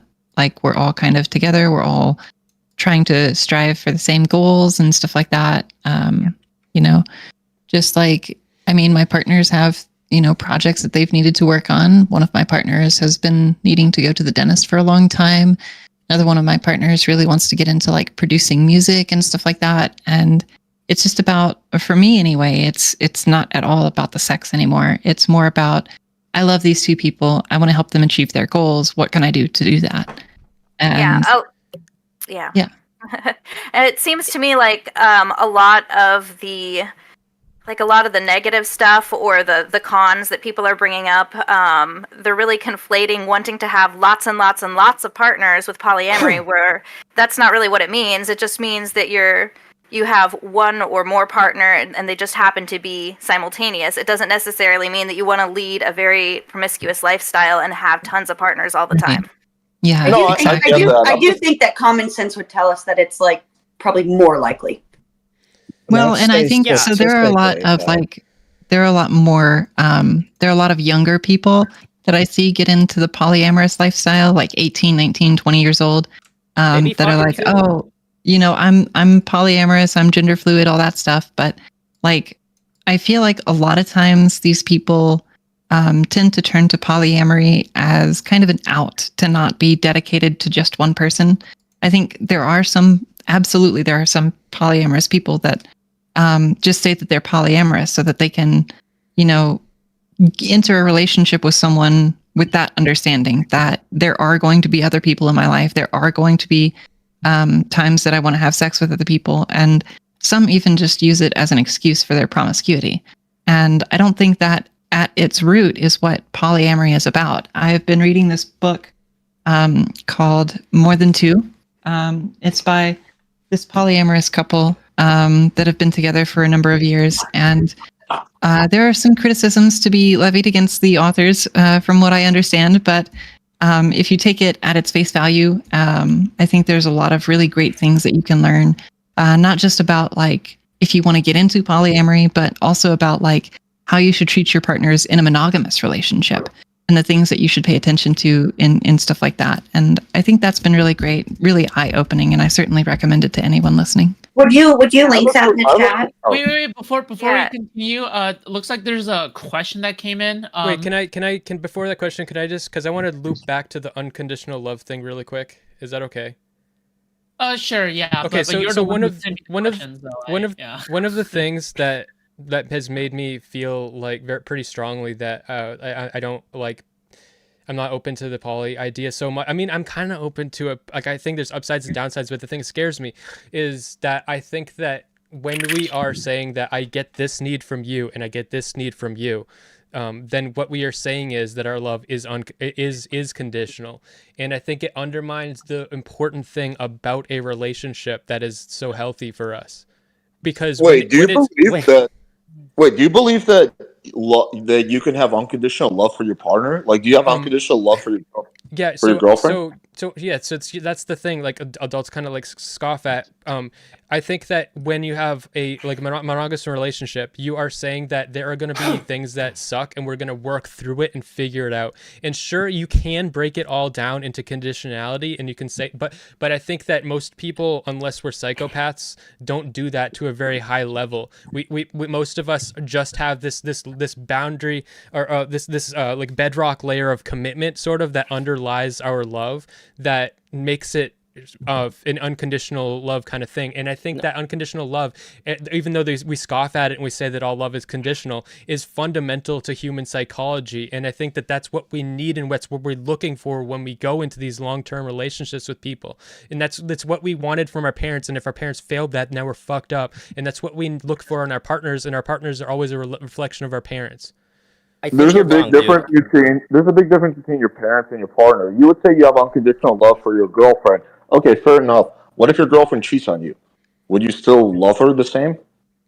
I mean, so these type. I think that these type of hypotheticals are unhealthy for relationships to pose. But a lot of relationships end in cheating. It's not something that's uncommon. It happens all the time. Sure, all the time. Yeah, I would have to figure. I think that having a delusion about your level of commitment is unhealthy for you. You don't have unconditional love. If my partner for cheated, a partner. I would not break up with them immediately. But that's not what's being said. If they were found out they were a murderer, standing. But you would love her less, would you not? No, but I wouldn't love her less. I would be hurt because I love her, though. I would trust her less. I would trust her less. Okay, what if she does it? What if she does it multiple times? I would definitely trust her a lot less, and eventually it would destroy the relationship. Because it's a condition. So there we go. So your love for her is not unconditional. Like I already like concede that like you can break down all these relationships conditionally, and there is a limit to a relationship. I think that those limits are elastic, and they can be like, so you can like a straw on the camel's back. Like you can push my limits in one direction and push them in another direction, and eventually, if you push enough, then the relationship crumbles. And that's just how it works. So your love for your girlfriend is conditional. It's always conditional when you break it down to that level. But I think that thinking about it like that is unhealthy for us, because it. I'm not saying you should walk around all day thinking about like, oh my god, she's on me. I'm just saying the statement that love in a relationship is unconditional is beyond like silly. It is absolutely conditional. Yes, I know that is absolutely true, but I think that like it's important to our brain. Like it's important to our brain to believe in an unconditional love, and to not believe in it puts us into a psychosis that makes us feel like we're like constantly abandoned and everything. More and more that you think like that, the more and more like in peril your brain is. I think the only unconditional love I have is for my kids. My kids. Yeah. Unconditional. Let me put this. Can I say this, please? I'm going to lose my mind. I've been trying to tell it to him for like 5 minutes. You don't want unconditional love. What you want is specially conditioned love. You want somebody to treat you as though they have unconditional love for you, in knowing that the conditions that would be normally a deal breaker in other types of relationships are going to be able to be exceeded because of their love for you. You want to know that if you fuck up, that this isn't going to be an immediate deal breaker. I think that it is actually impossible to have unconditional love for a human. You can unconditionally love your dog because your dog is not an agent. If your dog does something bad, you go, that's a dog. They didn't know what they were doing. So do you unconditionally love your kid? But your girlfriend knows what she's doing. What about your kid? No. Yeah. I've said this before. No, I treat my kid as though they are, because I don't think that my kid is going to end up being like an insane serial race killer. But what if they are? What if they are? They need you to love then them. We donezo. Are you kidding me? Oh my god. No, I would still love my kid. No, okay, I would still have like remnant feelings for sure, but they would be radically different in how I would treat and engage from that point on. Would be radically different outside of my control. Yeah, I think Jeffrey Dahmer probably love, it means I'm going to give you the same amount of love no matter what you do. What if your fucking dog started just eating other people's dogs? Yeah. I do agree. I do agree with Elder What if here. these other people's fucking dogs do to my dog? Jeffrey Dahmer, like probably would have You love your dog more than your kid. Noted. Jeffrey Dahmer would have the likelihood of Jeffrey Dahmer becoming a serial killer would have dramatically been lower if he received unconditional love. Everybody's life would be different if we had there's many things that played a role there. It was his fucking genetics. It was his, I'm sure it was his upbringing. It was all the fucking his childhood where he was probably bullied and shit. I think there was a lot of factors. Well, he also had a really fucked up mom, but yeah. Yeah, I mean, typically there's multiple things that cause a serial killer. But I do sort of agree with Elder. Yeah, you have much more unconditional love for your kids and your parents. But I think that for a lot of people, there is somewhat of a limit. Typically, that limit is like murder or something like that, right? It's not like something more minor. And I do agree with what he said about like with a partner, you do want to sort of treat them. It's like special condition. Like, yes, you'll make exceptions for them that you won't make for other people. But I know that, for example, my love for my girlfriend and her love for me is conditional. If I hit her, she will not love me nearly as much. If I cheat on her, if I, lie to her, and it goes the same way. If she cheats on me, if she lies to me, if she does any one of the, things that I find, unacceptable, right? Because then she's no longer the person that I fell in love with anyway. So there has to be conditions. But that's hurtful because I think closed off is she really? But I think that, like, for me, when I think about my partners, I don't want to cheat on them and I don't want to hit them, not because I don't want them to stop loving me, but I think that because I actually care about them and I don't want to hurt them. So me cheating on, when I see the pretty girl and I'm like, oh, what about a poly relationship? I'm like, that I don't want to hurt my partner. I don't, because like, what if I could convince a partner to go into a poly relationship or let me like fuck around or anything. But I'm like, but that might hurt them. And it's not that I don't want to undermine their love for me and like ruin the conditionality of our relationship. It's that I actually don't want to hurt them. And when you're thinking about each other in terms of actually what's beneficial for the other because you care, that's the healthy place where you can grow. Do you think that's how it happens? Yeah. That's not what somebody convinces the other person? When you are making ultimatums all the time, if you make all these conditions explicit, that's unhealthy. Yeah, I think that treat them like it's unconditional. Do you really think my girlfriend's like, hey, babe, if you ever punch me in the face, I'm gonna love you less? Like, do you think that's actually something that's made explicit? No, it's usually like, would you still love me if I was a worm? Yeah. What if I had no arms and legs and my pussy was sealed shut and you had to change my diaper? Would you still love me then? This is the kind of weird conditional love bullshit. Not nearly as much. No, like if my girlfriend, I would love you like I love a painting. I would. A friend of mine told to his girlfriend, he said if you became a burn victim, we'd just get you like Full Metal Alchemist armor, and we'd figure like you'd just be my Full Metal Alchemist armor person that would follow me around, and we make it work. Great answer, silly answer for a dumb fucking question. Yeah. So there's a whole another angle of looking at conditionality, I think. I mean, this is how wait, hold on. Back to polyamory, though. Conditionality is great, but back to polyamory. Okay, yeah. Yeah, you should never try to convince a partner. I only unconditionally love my extramarital partners. Hold on, PW, what's up? I was just going to say, I do got to skedaddle because it's 10:15 and I got to get to Whole Foods before they close. I was telling Ashley that earlier. But yeah, thanks for having me. I appreciate it. Yeah. Hey, Alex, I unconditionally love you, my guy. Aww. There you go. I All appreciate right.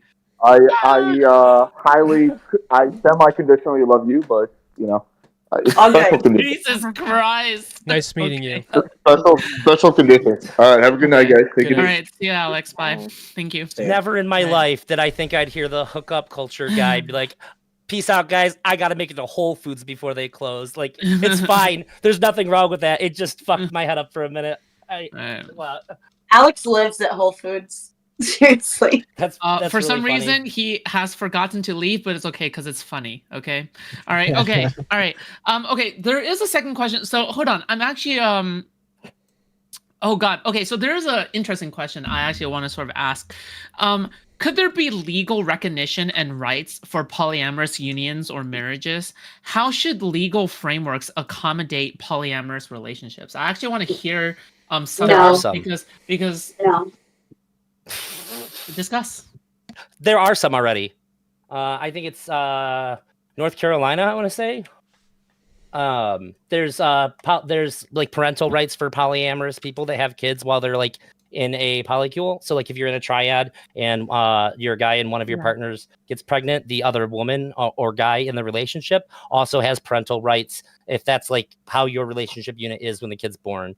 And I think that's pretty good because if this kid is going to be an infant around the parents, not only should the parent have a right because they're going to have a strong emotional attachment, that kid's going to grow up with that person too. And you shouldn't be able to rip the kid out of that person's life. They have just as much value as any other parent would to that child. That child doesn't look at their parents and go, we have a blood bond. That's why I like you.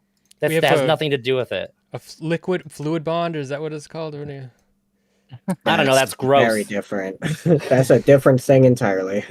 It's gross. Oh, you Don't poly say that people, to you me. guys would know what that. You would know what that is. I don't should actually know what that is. I don't think that polyamorous marriage should be allowed. But to a caveat of that is that I don't really think that marriage is worth its weight in salt anymore, to be honest. I think that I think that marriage should just be a religious ceremony if you're religious. Otherwise, what is the fucking point of it? You can get married to somebody and then break up. Like it's not a real fucking thing anymore. Like it's just ridiculous. I think memeing right now. I know. I like the. I think that we need to get rid of the. There is a lot of shit that's carried over from times when like women had no rights and shit, and some of that, and some of the marriage is we need to update it. But I do like the legal binding and the economic binding because what it is it's the one. I mean, I'm kind of a socialist, and I think it's one of the most equalizing forces that we have. It crosses between the class boundaries. You can still file your taxes together if you live together. Why do you need to? What's this big like marriage? You know, if you're not religious, what the fuck? What are we doing? Like this? I'm sorry, really not trying to be mean, married, but though. don't you think that like you're just like being kind of salty because you're divorced and stuff? This is like this no, definitely I the don't. vibe you're putting out. I don't absolutely. Isn't it romantic to get a little messy? How are you checking yourself against that then? I mean, to be honest, I was never married, and I don't really care about marriage. No, I was with them for 9 years. We never got married. Think that people, like, if we want to hit below the belt, like don't you think that maybe the only reason you have multiple partners is because you're kind of weird and fucked up, and maybe you didn't find someone that just wanted to stay with you and you alone? You were so bitchy, and I love it. I was poly before I met my wife, and I never brought it up to her. And then like 6 years being together, she was like, "Hey." So you married someone under the pretense of being monogamous, knowing that you weren't. Sounds like you're a great guy. Well, actually, if you heard what I was saying, you may have a different opinion. Like I said to you, I prefaced it. I doubt it. I'm really not trying to be shitty to you. Listen, poly's not a sexuality. It's just a structure form. It's just a form of structure. You don't have to hold to it. My relationship went back and forth like all the time. But anyways, no, my beliefs on divorce. You know, I'm not gonna lie. Maybe part of it is because it's so easy to break that, and because my husband broke it, right? And you know, that kind of started my journey of thinking this way. But I would say the majority of why I think that way would probably be the last couple of years of just seeing the divorce rates and seeing all these debates and hearing all these things, and I legitimately just think that it's fucking retarded anymore. Like, why the fuck are we getting married? What's the point of it? Unless you're like a devout Catholic or some other bullshit. Like, what the fuck's the point of it? Like, if you can live together, cohabitate, you can still file your taxes together, you can do all these things. There's medical What are we doing with this like piece of paper? We're like, oh, I'm married, and then 2 years later, oh, I'm divorced. Like, how is that any different than just breaking up? Reasons, it's not there are good reasons outside of legal reasons. It is not a till death do us part contract anymore. So. Okay, so like it kind of never ever was. As long as marriage has been around, there has been divorce. But there is a reason for it. It's because we as a society have heavily romanticized the idea of being married, and it is a way of making a commitment instead of just to each other. You're making that commitment in front of your friends and family. So I think it adds a layer of. You can still do that. Okay, you can still do that. What about like immigration? Immigration, like too? I said, if my wife and I found somebody that we wanted to stay with together for the rest of our life, we consider it a spiritual union. We don't give a shit that there's no paperwork. It would be just as meaningful to us. Then there's no argument here.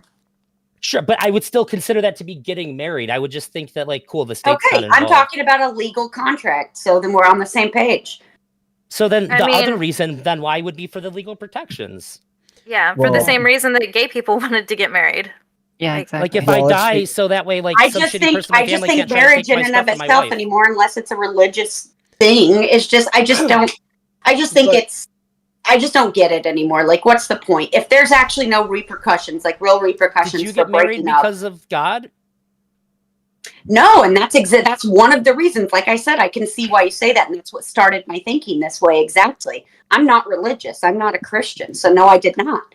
Okay. It's a big part of the reason why I think it should be just kind of a religious thing, because the Holy Union, right? We should split up the religious part from like the financial part, but not the romantic, because I think the financial part is kind of a romantic thing. It's like saying, like, I care about you so much that, like, if you like lose your job, my money is your money too. But we should also take away some of like the I think archaic and stupid repercussions. It's like we're saying that if we happen to break up, we're gonna punish the fuck out of each other. We're gonna make it suck so bad. Can you not share a bank account? Can you not share a bank account with someone you're not married? You can, but like making it like like. Can you not file your taxes together with somebody you're not married to? But like the construct of marriage is like, okay, we're a partnership because we like love each other, and so that's why we're doing this. And I think that sort of is a thing that feels right to people, but it needs to be more safe. It feels nice.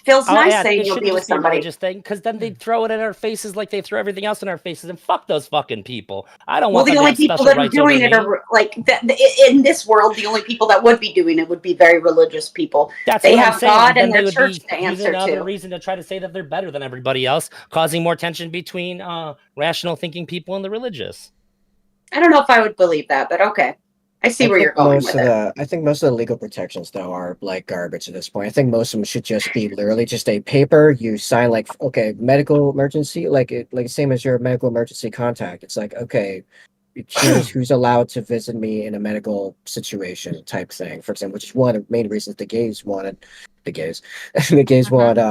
marriage, was because they couldn't see people in medical situations. No, that should just be paperwork. Here's names of people that I want to have this available. But it's paperwork that you do because you love somebody, though. Because there are quite a bit of healthcare plans now. There are quite a bit of healthcare plans now where you can have people that are not actually your spouse or biological child. So that's what I'm saying. We can work around. Do you think that people would pursue this in equal numbers if the state wasn't involved? Because I think that one of the things that we're missing out on we've gotten rid of religion mostly in society. Like it is like a small percentage of what it used to be. And I still think that there are human beings benefit greatly from ritual, like the ritual of getting married. I think that there's a lot of value in this, and I don't think that people would pursue that without the government, being a part of it, without all these legal things that are going into it. So what? Well, I think that would hurt the most society as a whole. It's a sex contract. But it's not different. It's not really. It kind of is. It kind of is, because like if you just like stop having sex, like eventually the marriage might probably break down or something. But it's not really. But it's just it's a legal thing that you do because you love somebody. You want if I'm gonna be a vegetable, it's like you're my partner. If I'm a vegetable, I want you to talk to the doctors. So you're saying that you're gonna marry somebody, but worst case scenario, like you want to have that contract so that they're legally bound to like take care of you. That doesn't sound like you really know and love them enough to enter this lifelong commitment with someone. No, right? no. It's not. I'm not trying to force them to do something. I'm saying that if I'm a vegetable, like you're allowed to make medical decisions for me. I want it to be you. That was the I don't want it to be my fucking uncle who hates me. You can still sign someone to be your. I know, but I'm just saying that it's that, but it's because you love them, and it's that makes it sexy and romantic. Yeah. Does anybody disagree with the value of the ritual of the marriage? Because I think it's not just illegal. I think it's this like I don't either. That's what I'm like saying. A pseudo spiritual thing. There you go. When you're in front of all your friends and family and you're making this commitment, it's like we talk about rites of passage as like a vague idea. It's like that, and it's like purest form. Everybody that cares about you, everybody that cares about them are watching have you. Have a ritual, marry 10 people, marry the same sex, marry anybody. Who fucking cares? Like, I'm just saying marriage in and of itself is just a societal construct, and now legally. Like, it's just stupid to me. It's stupid anymore. To do it legally. What you're saying is, like, I'm giving the government paperwork showing that they can control what the fuck I'm doing. Sorry, I'm derailing this conversation. I feel like my apologies. That's just my feelings on it. It's interesting. No, you're good. I think both of those elements have validity to them. I think that what Smeth is saying is good, but I just think that I wish people valued more like ritual in life, because like a lot of people think the best day of their life was their wedding day, and it's not just because they said I do to the person that they care about. It was the whole ritual of it. It's all this build up. It's all and this, I'm all people about coming together. I'm all about it. And all this attention focused in one place. It's very meaningful for us. And we mostly don't have that anymore. It's like the last bastion of like a meaningful human ritual that we have left. What else do we have? Getting to drink at 21 and getting to drive at 16. Woohoo. These things can't compete. Renting a car when you're 25. Don't forget that one. That's a it's a doozy right there. Didn't even know about Imagine being able to afford to rent a car when you're 25. I rented a car on Turo app once. It was sweet because it was a Tesla, but otherwise. I'm about to rent a car because I hit a deer last week. So that's fun. It's a lot of societal pressure to get married. Like if you have a relationship that you've been in for a long time, people around you, your social group might see it as a failure, or like you might feel that pressure. So like a lot of it is, I think, your social group pushing you to escalate to that point, and a lot of people feel like if they don't, well then there must be something wrong. But how else are people supposed to fix the big fight that they just had after somebody cheats? You got to get down on one knee and propose so she forgives you. Yeah, Let's that's be not real. good. No, that's not good. Yeah, I know. How else are you supposed to justify to your parents you knock some chick up? It's like, well, I'm marrying her. Well, that's the God argument right there. Like, you're getting married, or Jesus doesn't love you anymore. Or it's True, just, Father. like I said, again, a societal construct. Yeah. I think society also feels that way. People that even aren't religious feel that way. Like, well, you should be married and have kids, right? Sure. I think it's scarier if you think God hates you than your neighbors hate you, but... I think some of it's actually a holdover of old times when we had to keep dynasties going based on heritage, so we had to make sure like we didn't have kids out of wedlock that would throw off the dynasty. That was a thing for thousands of years over most of the planet, so like that's kind of where a lot of that came from. I think a lot of it came from wanting to lock down a person and like secure a bloodline. And with the rates of cheating and people having children with people that aren't actually their bloodline, the bloodline of their husband or whatever. Like I just think it's kind of archaic. It was also really good for creating like treaties and like like really large like mercantile contracts and stuff too. Like we're gonna marry you into the family. That's how strong this contract is gonna be. It still does that for immigration though. Yes, exactly. So consider that polyamory is the default relationship status of human beings. Before monogamy is an agreement between two people. Lack of that agreement, you're polyamorous. You're not limited to the amount of people that you can. I personally just feel like I feel like there would be so much jealousy and uneven amounts of attention and love spent on the other partner. I just don't. I couldn't imagine. So, I don't think it's being- for everybody. If you have those Right. kinds of feelings, you shouldn't do it. And also, it's almost Right. certainly the case that when you meet somebody new, they're going to get some extra special attention. You're going to be really excited. Exactly. This thing is new. Like you can get anything new car, new video game, new whatever. You're going to be excited. You're going to want to talk about it. You're going to want to engage with the thing, however the thing gets engaged with, whether this be a person, whether it be like a toy or a car, whatever, new job. That's just how shit's going to go. But if Right. you're a person that can handle that and be communicative and be respectful of all the parties involved, it doesn't seem like you're doing anything wrong. It can be. Do you think that like there are fulfilling. some people that might enter into these polyamorous relationships, you know, thinking they can handle it and then realizing like a year, 2 years in, like I can't handle this. Like you're giving this. For sure. Or Yeah. I know or some That's people also that the think case they in can Roma. handle a monogamous relationship. They're like, oh my God, I made the biggest mistake of my entire life. Right, I right. gave But him I my mean, youth. I'd go out on a branch here and say that it might happen a little bit more in polyamorous. That aspect of it, the jealousy aspect of it. Well, there's just Maybe- so much Well, more there's to a lot not of be people able to that get handle into it. because Jealousy because- exists in all relationships, and the book that I referenced earlier, More Than Two, talks about that. Jealousy in all its different forms and how best to handle it. Are we at the jealousy portion of this?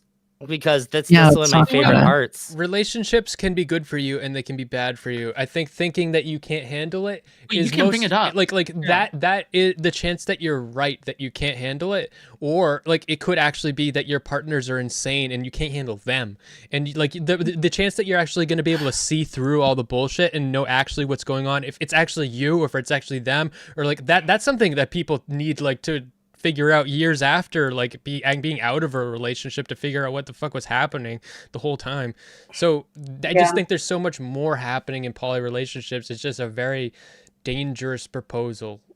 Well, that's Who why do you my, guys my think is the opening. the successful most- poly relationship you well- need in a regular relationship. Who do you too. guys think is the biggest demographic of like types of people that enter into these polyamorous relationships? Right, like, Jews. and what I mean by Trans- that is like, trans I have people. no idea. hold on. What I Hey, wait, I'm curious, wait. like D&D players. what I mean by that. Oh, What I no. What I mean. Discord Actually. mods. Discord. What I Also mean that- by that is, do you, in your experiences, in your personal experiences, do you tend to see like people, like the younger people who have never even been married or done this, that, or do you tend to see people that have been in long-term monogamous relationships and or marriage? Like, what's your experience with that? Because I'm curious, like, what is The demographics, as far as Jade is concerned, is as many different flavors as you can imagine. I swear to God, I can't believe somebody said it, but it's actually true. D&D players is the biggest common denominator amongst polyamorous people by It like is. the biggest fucking margin I've ever Mhm. seen. That's Looking so at funny. table. It's something we all know in the Yeah. back of our heads and we just don't talk about, but we see it all the time. No, like honestly, I Really? hear about entire campaigns and the DM, like all the players involved is just one giant poly relationship. Like, really? Oh, yeah. Well, I Yeah, hear literally. people. I Every hear D&D people is that just play a D&D that polycule. talk about having kids just so that they can have more people play with them. yeah, that also happened. That's crazy. Yeah. That's crazy. D&D's a hell of a drug. Yeah. I It's won't just play the last fascinating session to of me. my I don't campaign know, because I don't want my like- character to go away forever. It's just like indefinitely on hold. I'm like, no, I'm gonna miss him too much. I'm not pushing to have this meeting. So, best I can tell, the heaviest demographic, which is basically the D&D demographic, is the psychologically liberal temperament, like the open, creative types, which are also the ones that usually veer towards fantasy, because they're the most open to new new experiences, thus new relationships, wanting to meet new people, wanting to be exposed to new ideas, wanting to be exposed to really anything you can get your hands on. I know with my like the big 5 personality test, for example, like I went through that. I was like I was like a 96 out of 100. Like I am more open to experience than 96 out of like a standard spread of 100 people. So like it was no shock at all that like I was poly a year before I even knew what poly was in that one relationship. Like I got in my relationship when I was 18, never even heard of poly. What was basically from day one, like it became open layer, then closed and open again, like whatever. But like, yeah, I was like, oh, you're like already with this one chick, but we're hitting off super good. I don't care. Whatever. Let's do it. How did that happen for you? Because I was in the same boat. Like, I didn't know how to say it. Like, I have a girlfriend and I also have a girlfriend. Like, I never heard the word before in my life. I was just in this weird situation where, like, I was dating somebody and one of my exes were around and they were, like, pretty into each other. And it was just sort of like, should we do this? Yeah, sure, let's do this. It means you're more. And I was like, maybe like yeah, 20. pretty much it. It was just like, this is happening now. Yeah, okay, I'm fine with that. And How many times have you heard Polly people want to crack her? No, I just want to fuck her. Yeah. How many times have you heard somebody say when you talk about polyamory, I didn't even know people could do that? Yeah, I've heard that a lot. Like, that's a big reason why there aren't more polyamorous people is because, like, me and Tables, we didn't even know that we could do that until, like, a situation arose. We're like, I just figured something out here. I was about to ask, do you think that the internet has helped to spread that message of polyamory? Well, Undoubtedly. to spread every message. Or that idea, whatever. I found a really big community on Tumblr. It's like the only thing I ever used Tumblr for. Eventually, the best porn in the entire world filtered its way through my feed because that's what Tumblr was. But there's a lot of people who just have no idea how to think and feel about it, but are really curious and interested. End up writing for 4 years a relatively successful Twitter blog. Like, I had more people on my Twitter blog than on my YouTube and my Twitch for sure. And I would get messages from people. Some people would be like, what the fuck's wrong with you? Why does my boyfriend want to be polyamorous? And blaming me for it somehow, even though they don't read my shit. Or some people are like, hey, can I ask you some questions? And it seems like when people have a really caring and welcoming spot where they can talk about it and ask questions and feel safe doing so, it leads to a deeper interest in it. However, you look at things like Facebook groups. If you're interested in polyamory, don't go to any Facebook polyamory groups. They're the most judgmental, shitty people in the entire fucking world. It's insane. I'm in a bunch of those, yeah. It's crazy. Do you see if you're in the wrong type of polyamorous relationship, they're like, no, that's not cool here. Do you see more men or women being open to being involved in these things, or do you feel like it's pretty equal? I see more women. Personally, I feel like I see more women, but I try to imagine. I think that I tell myself that it's probably pretty equal, but it does. I visually see more women being polyamorous. So have you seen many relationships where it's one woman and a few men? Yes, I've done. I know some. Yeah. I would be down for that. I'd totally be down for the reverse harem. Yeah, we got her, boys. I was thinking the other day, you know how women in a gangbang, whatever, they'll be in the middle, jerking off a bunch of dicks or whatever. I was thinking, why can't that happen for men, where I'm in the middle and there's go to a pottery thing, and then all the women in the middle. Careful, you're on the internet. Smeth, it can. It's rules super the cool. world. Pussy rules the world. If I can do it, look at me. Look at how I fucking look. If I was in you a can polyamorous, do it too. Yeah, I know. If I was in a polyamorous relationship, it would definitely be the reverse harem. I would have 2 to 3 men, and they would be my men. Yeah. Wouldn't you feel cool? I don't know if I would feel cool. I would probably feel pretty satisfied. You had a smirk on your face that made me think that you would feel pretty cool if that was the thing. And I went through this thing where I was like, I can't talk about my relationship, and I certainly don't want to argue with people about it. That feels wrong. To where all right, I'll talk about it, but I don't want to be overly positive about it. And I'm just I think this is fucking cool, and I'm not going to pretend I don't think that it's fucking cool. I'm not going to be shitty and try to flex on people, but I love being polyamorous, and I'm not going to pretend I don't like it. You're cool. I would like to find a group of cycles guys. of acceptance with it. I would like to find a group of guys that would just come serve me and be my boyfriends. At least do that pretty easily. No more than 3. All right, gotcha. Honestly, that's legitimately that's easier to get than the other way around. Yeah, straight up. Really? With you. I feel like you could probably do that pretty easily. Easier. You could have that within 3 weeks if you try. I don't even know. I don't know. If you play your cards Do you really right, want if you're a not 3 really week interested in man? fucking them, you can make a lucrative career out of just using men as furniture and servants and shit. There are people that would pay to be your maids. very much a thing, really hardcore. Like it's I really cannot big. even. And you have I'm like gonna the need kind some of like help. easy to access anger to really pull This it is off. so too, just Yeah, I'm saying. gonna degenerate. need some Actually, so resources degenerate. after this is over. I'm gonna need Okay, some these resources. poly people What? are this is what she meant when do you think is the internet? Like they are spreading their lust-filled hedonistic Yes. propaganda She and fucking turning asked, people into motherfucker. fucking they're turning people into sex fiends and And we're ruining gonna everybody's get you too, relationships. Smeth. Just give us enough I just time. want We're gonna everybody get to you live their too. best life. That would be my best life. Yeah, just Wait, You okay, know? okay. I actually have a question. So I'm wondering, like, let's just say polyamorous relationships become more and more widespread, right? Obviously, it's still like a really niche thing, right? Like overall, like compared to the rest of society, right? But the thing is that like, what if it becomes like this crazy trend where 40% of all relationships become polyamorous? Okay, of all relationships. All right. And then now people have this like massive. Would you say that this is so the question is that I put in, right?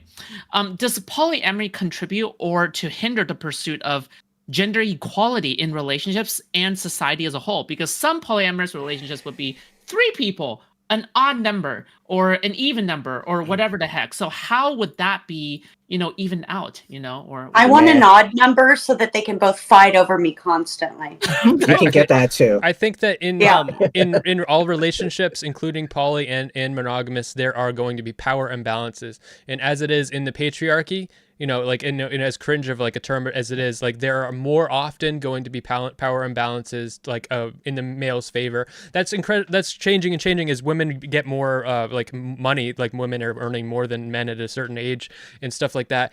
And some of these other things with social expectations, blah blah blah. But I don't think any of that is like in these polycules. There's going to be power imbalances that are related to like sex and like or not. It's just going to be more power imbalances, but it'd be chaotic. It's not going to reinforce one way or the other. The power imbalances in sex, if it's like 2 women and 1 man, the women have all the power there. The man no longer determines when the sex is over. If it's 2 women and 1 man, That's you got why I the dick. want You got the dick. yeah. You make the choices. That's right. And when I'm done, they have somebody else that can keep going with them. Okay. Well, if they want dick, they got So they have one more, option. They have more power. See, They that's probably why I also have a want box 2 or of 3 toys, too. dudes. 2 or 3 dudes. It's just all about me, baby. All about me. Yeah. Yeah. Like, you go. Do it. If that's You gotta what you want. load go the for it. dicks Well, the whole like an purpose- automatic my whole gun.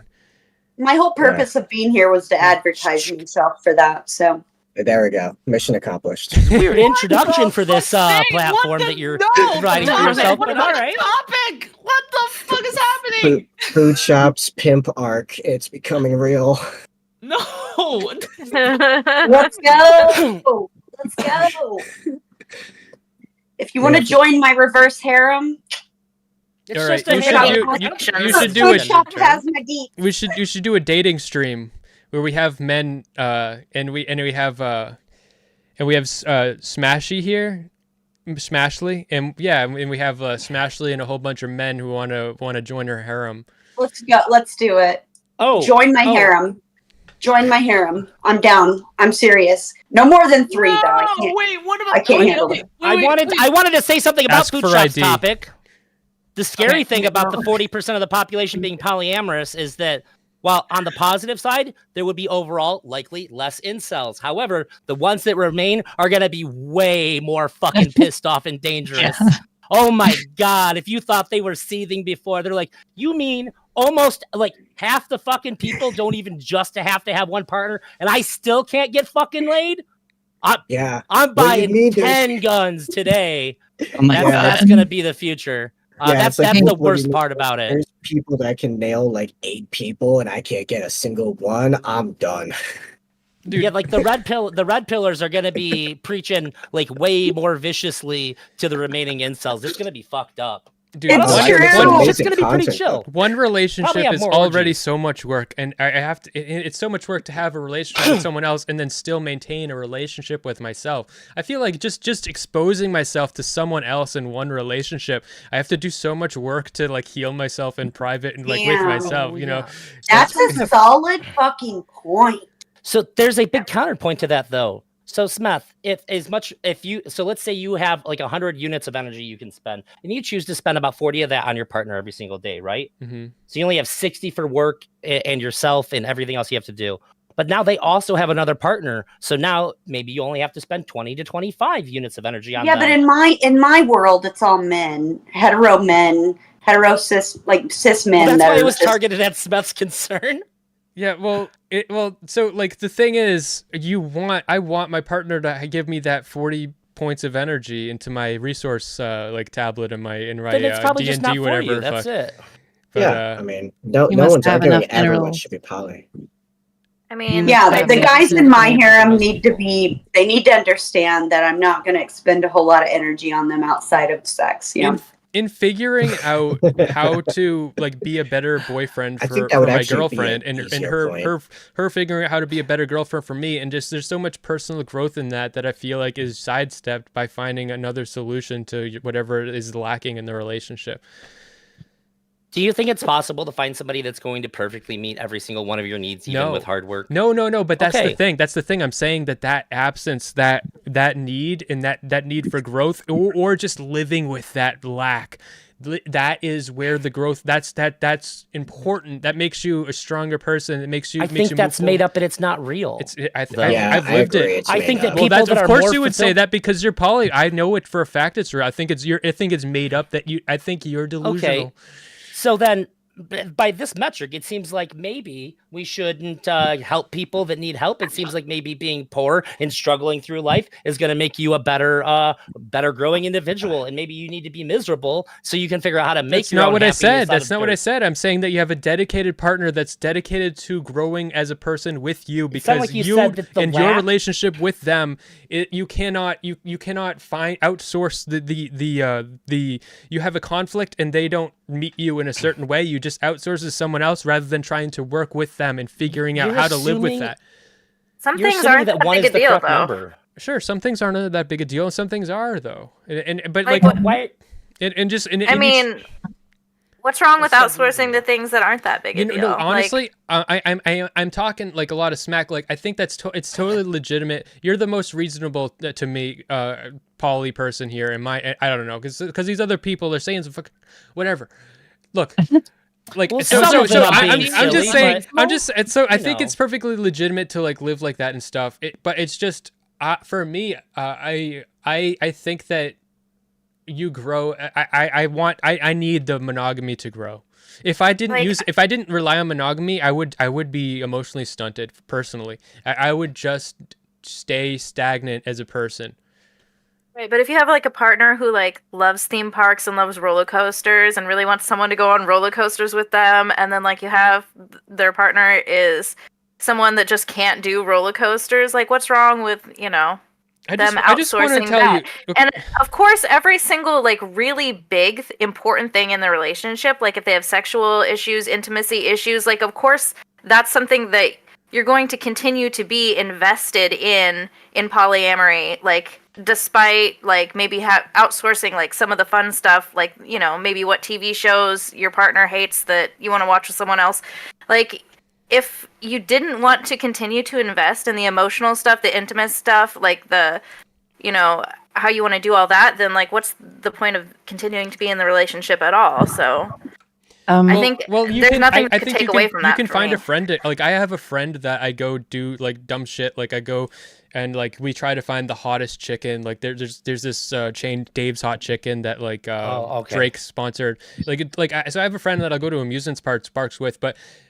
So like I feel like common hobbies and stuff, that's not the most important thing about a those things are helpful for bonding, but I think the thing about a relationship is the relationship itself and navigating all the conflicts and interpersonal and how to be there and show up for somebody.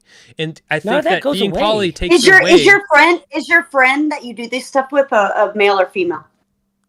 I don't want to disclose that information. Fair enough.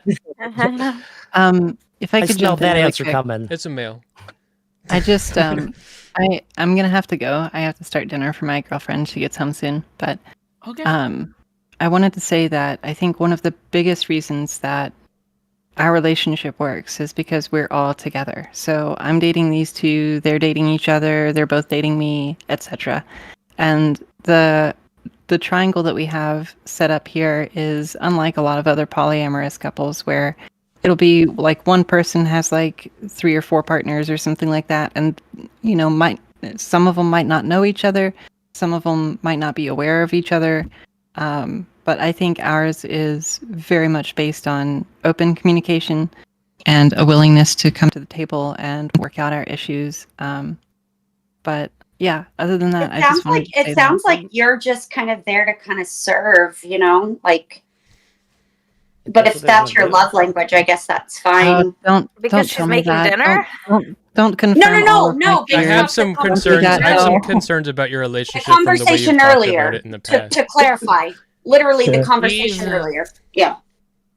I worry about that. Is actually one of the most common forms of polyamory practiced. You're not that alone. Wait, listen. Aaron, I'm not judging. I'm just curious. Yeah. Aaron has to go. So listen, I just want to thank Aaron for coming by. Aaron, what is your YouTube channel? Because I know that my YouTube channel is Aaron Green. You can catch me on Twitch at Aaron Green TV.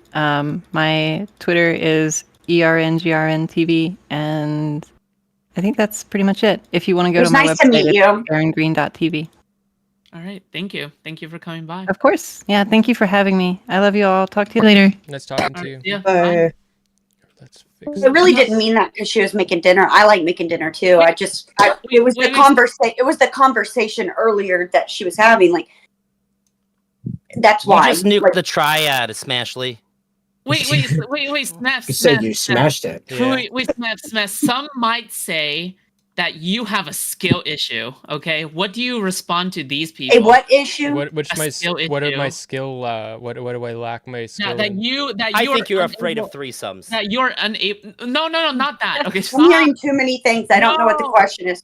No, that you're unable to engage in a polyamory relationship because you don't have the skills to. What would you respond to these kinds of people? No, I have to stop myself every day, every time that I am out in public and I see someone attractive and I start talking to them and I'm like, oh shit, we're about, like, this can be flirting, like, in this moment, and I have to stop myself every single time. So it's taking a lot of effort and skill. It's taking a lot of effort and skill for me to remain monogamous. You know, so for funny, me, the What's skill, so it would funny, be, Drazi? again, I would love to have 2 or 3 boyfriends, and I'm very skilled, baby. Wait. Okay. Wait. Yeah, go ahead. I think that it's really funny that you say that, because the way that I typically explain polyamory to people is that it's me not limiting the types of connections I can have with who. That's basically it. Yes. Is that as I'm moving through life, if there's a potential connection there, I don't have to go, sorry, all the parts of me that think this is interesting and want to explore it more. You're just not allowed to, because people decided that there's certain fucking rules that have to be followed, even though they're all made up. It's all made up. Somebody just said, "Hey, don't do that," and everybody's like, "Okay." Yeah, but those made up rules are what a relationship is, and I frankly I want to. Yeah, but we get to I make want them to up have somebody who will limit too. themselves, and I want to limit myself for somebody, and I feel like that is the thing that you give up when you don't do poly. That's what you're into, then that's good for you. I think it's healthy. Yeah. But if you're not into it, like I said for myself, if I actually engaged in poly relationships, like I feel like it would stunt me. I feel like I would stay static or stagnant as a person. I wouldn't grow. It's been relationships and the turmoil and there within, and like the conflict between me and one other person, and trying to get my needs met and trying to meet their needs, that has made me grow so much as a person in my life. I mean, do you think I have experienced a lot of growth? The opposite. I don't know. Maybe you. I'm not saying that you haven't. I agree with that. Yeah, I'm not saying you have. It feels like that's the implication. But it does take you. Well, I don't want to say have to. But it does take a hell of a lot of a hell of a lot of work to make it work with one person versus multiple. And you guys said so yourself. You said it yourself. Like, if this person is not feeling a certain way, then I can just go to this person and it'll be like, all right. It's not like that, though. It's so easy to say that, but it's not like that. For me, the greatest moment of comprehension, nobody's used this word yet, There's an emotion. Yeah, called there's a reason no one's used that word because Congratulations. we don't even know what it means. Yeah, I'm gonna explain it. God damn it! It's when you see somebody that you romantically care about getting their romantic and or sexual needs being met by somebody else, and it feels good. It's like the opposite of jealousy. Is that like a One day I cuck? came home. What? No. No. I don't. So I one day, I'm asking. gonna give you the scenario where it was the best for me. I came Elder home from Draw, work one you have day, the right to and my wife was cuddling on the couch with our girlfriend, and they didn't even hear me come in. They were watching a murder documentary because they're fucking degenerates. And I was like, oh, like I just felt I was filled like flush with like positive, loving feelings. It was so nice to see that while I was gone at work, What if they it would had have been each a other man? to What if care it would have about been each a other. man? What if it would have been a man cuddling with her with his Oh, dick in her no, ass another while they were? penis, not that. I don't give a So shit. okay, that's why I asked about the cuck thing. I'm pretty like, confident it's a with question. myself. I'm not- I I don't get know. that feeling. another I get that penis. feeling I when love I get cuck. when I'm I when all I about the cucking. when I really want to really get in my mind and enjoy some cuck porn. I genuinely feel like I feel that feeling, and I just don't I feel feel like all porn is cuck porn.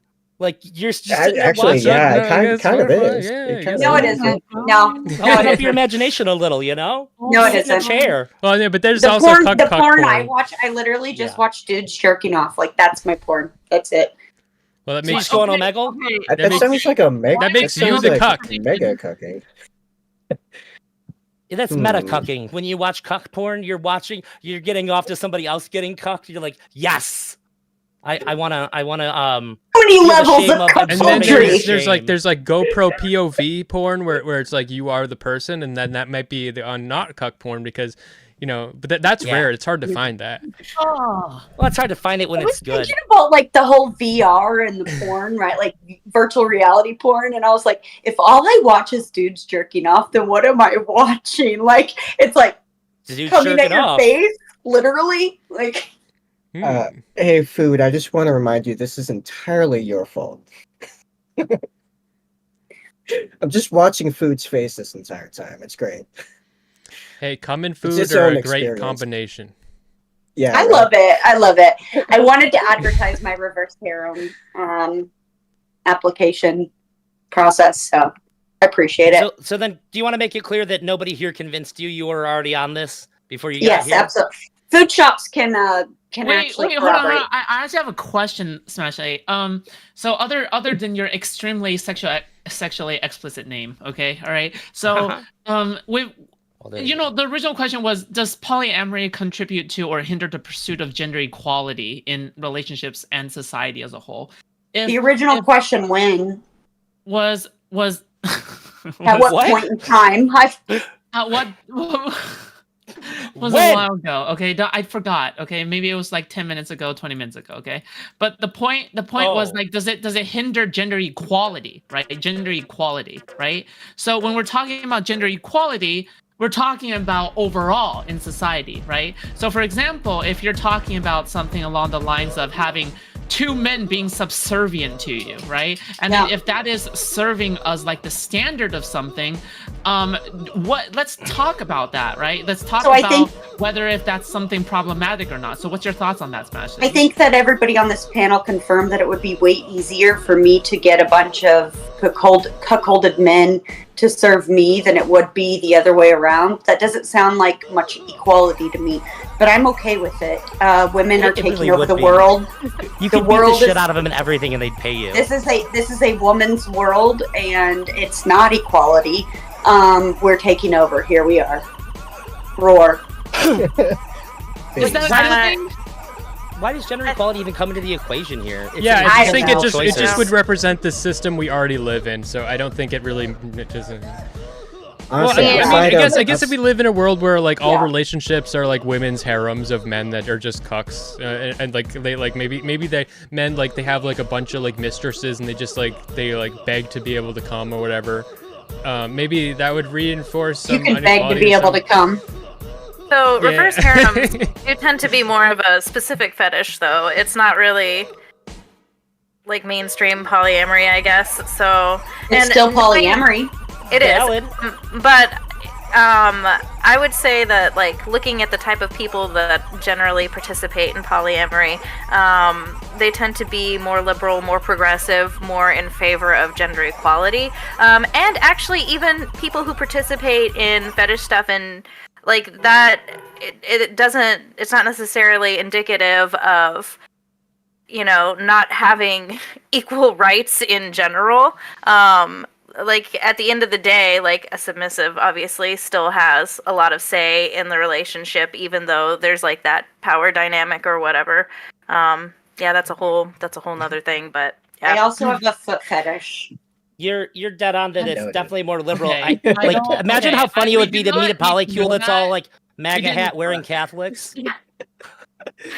Wait, I think, what? Polyamory is what inherently relevance- queer, what I relevance guess. is saying that in accordance to the.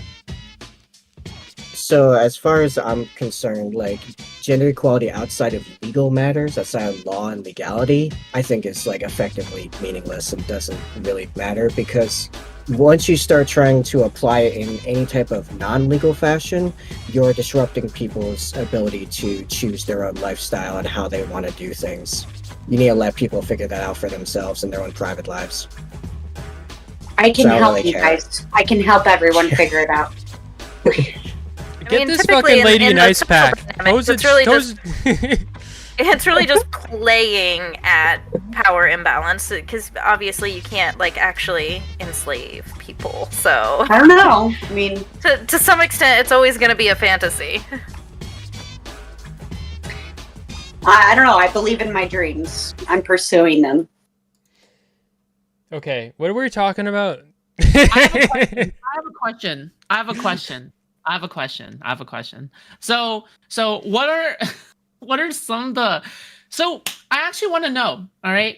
So we never really dug into like the specific like because a lot of you guys have experiences, okay, especially when it comes to polyamorous relationships, right? What are the specific like boundaries and compromises that you guys and jealousies that you guys have to delve into that are separate actually from monogamous relationships specifically, that you guys are going like, you know what, I don't actually experience this on a kind of monogamous standpoint that I feel like people should be aware of. Okay, she clearly got somebody. So She got him. She got him. Plus one. We got two to go. What kind of I'll DM her later. What are the kinds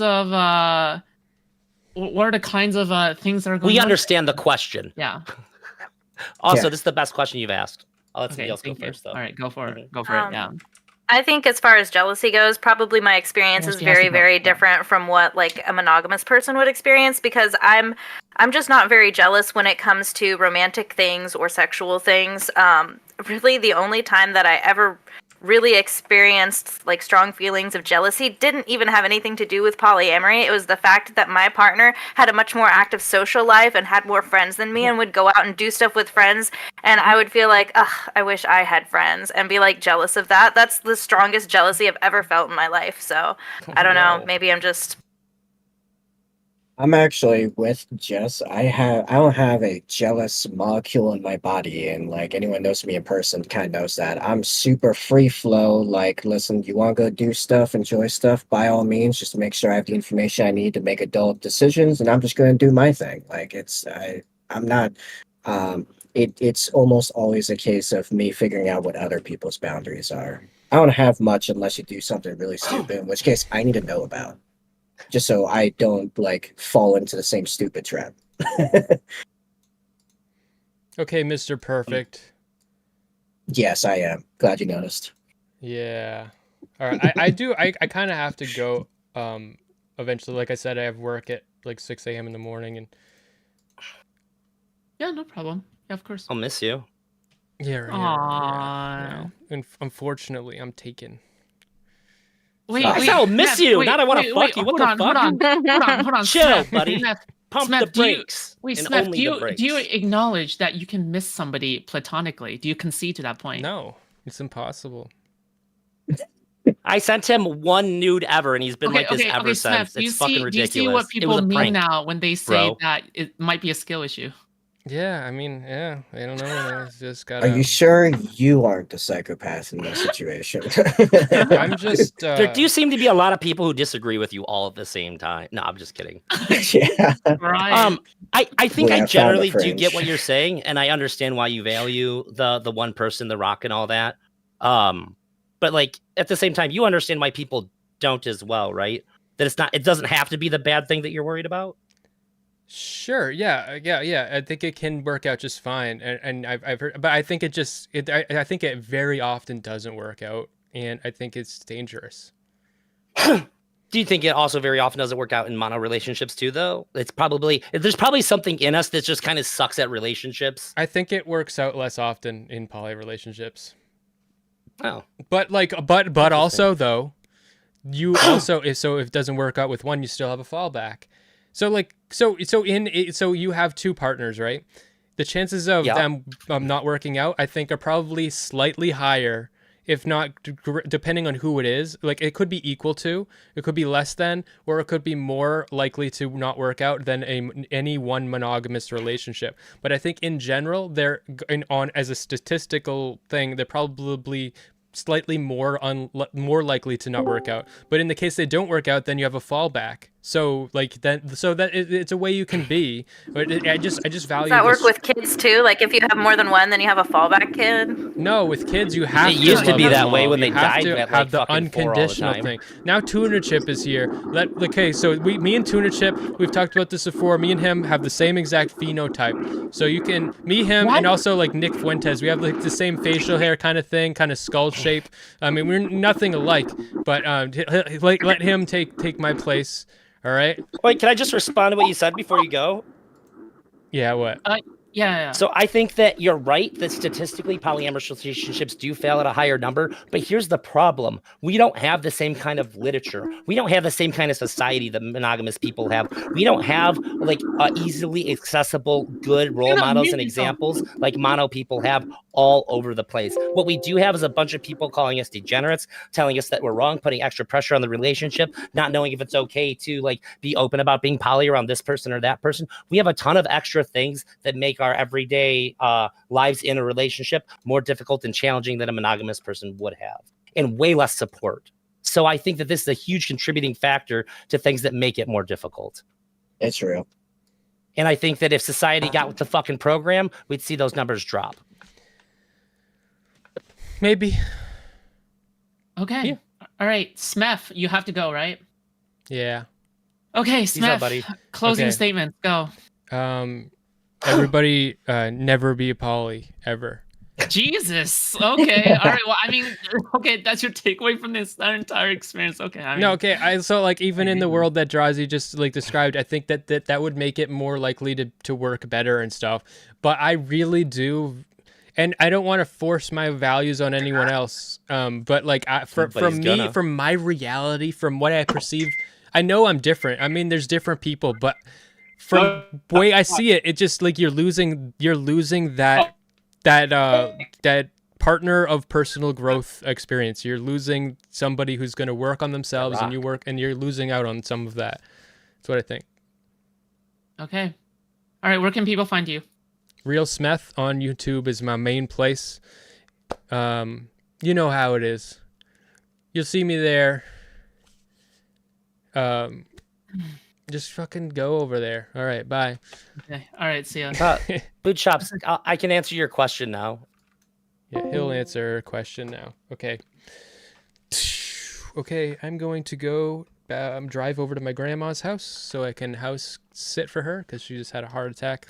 Got to take care of her house. In the morning, I'm going to go to work. It's 6 a.m. And then I'm going to get out of work, and then I'm going to get a haircut. And then after I get a haircut, I think I got something else I have to do. And then on Tuesday, I have a pottery class. And sometime in between and all that stuff, and, you know, there's more work and more days and whatever. You'll see me soon, Smeth heads. You'll see me soon. You'll see me strong. Let's go. Take a nice dose of methamphetamine to get you through your withdrawal symptoms. Takes a nice dose of Smeth.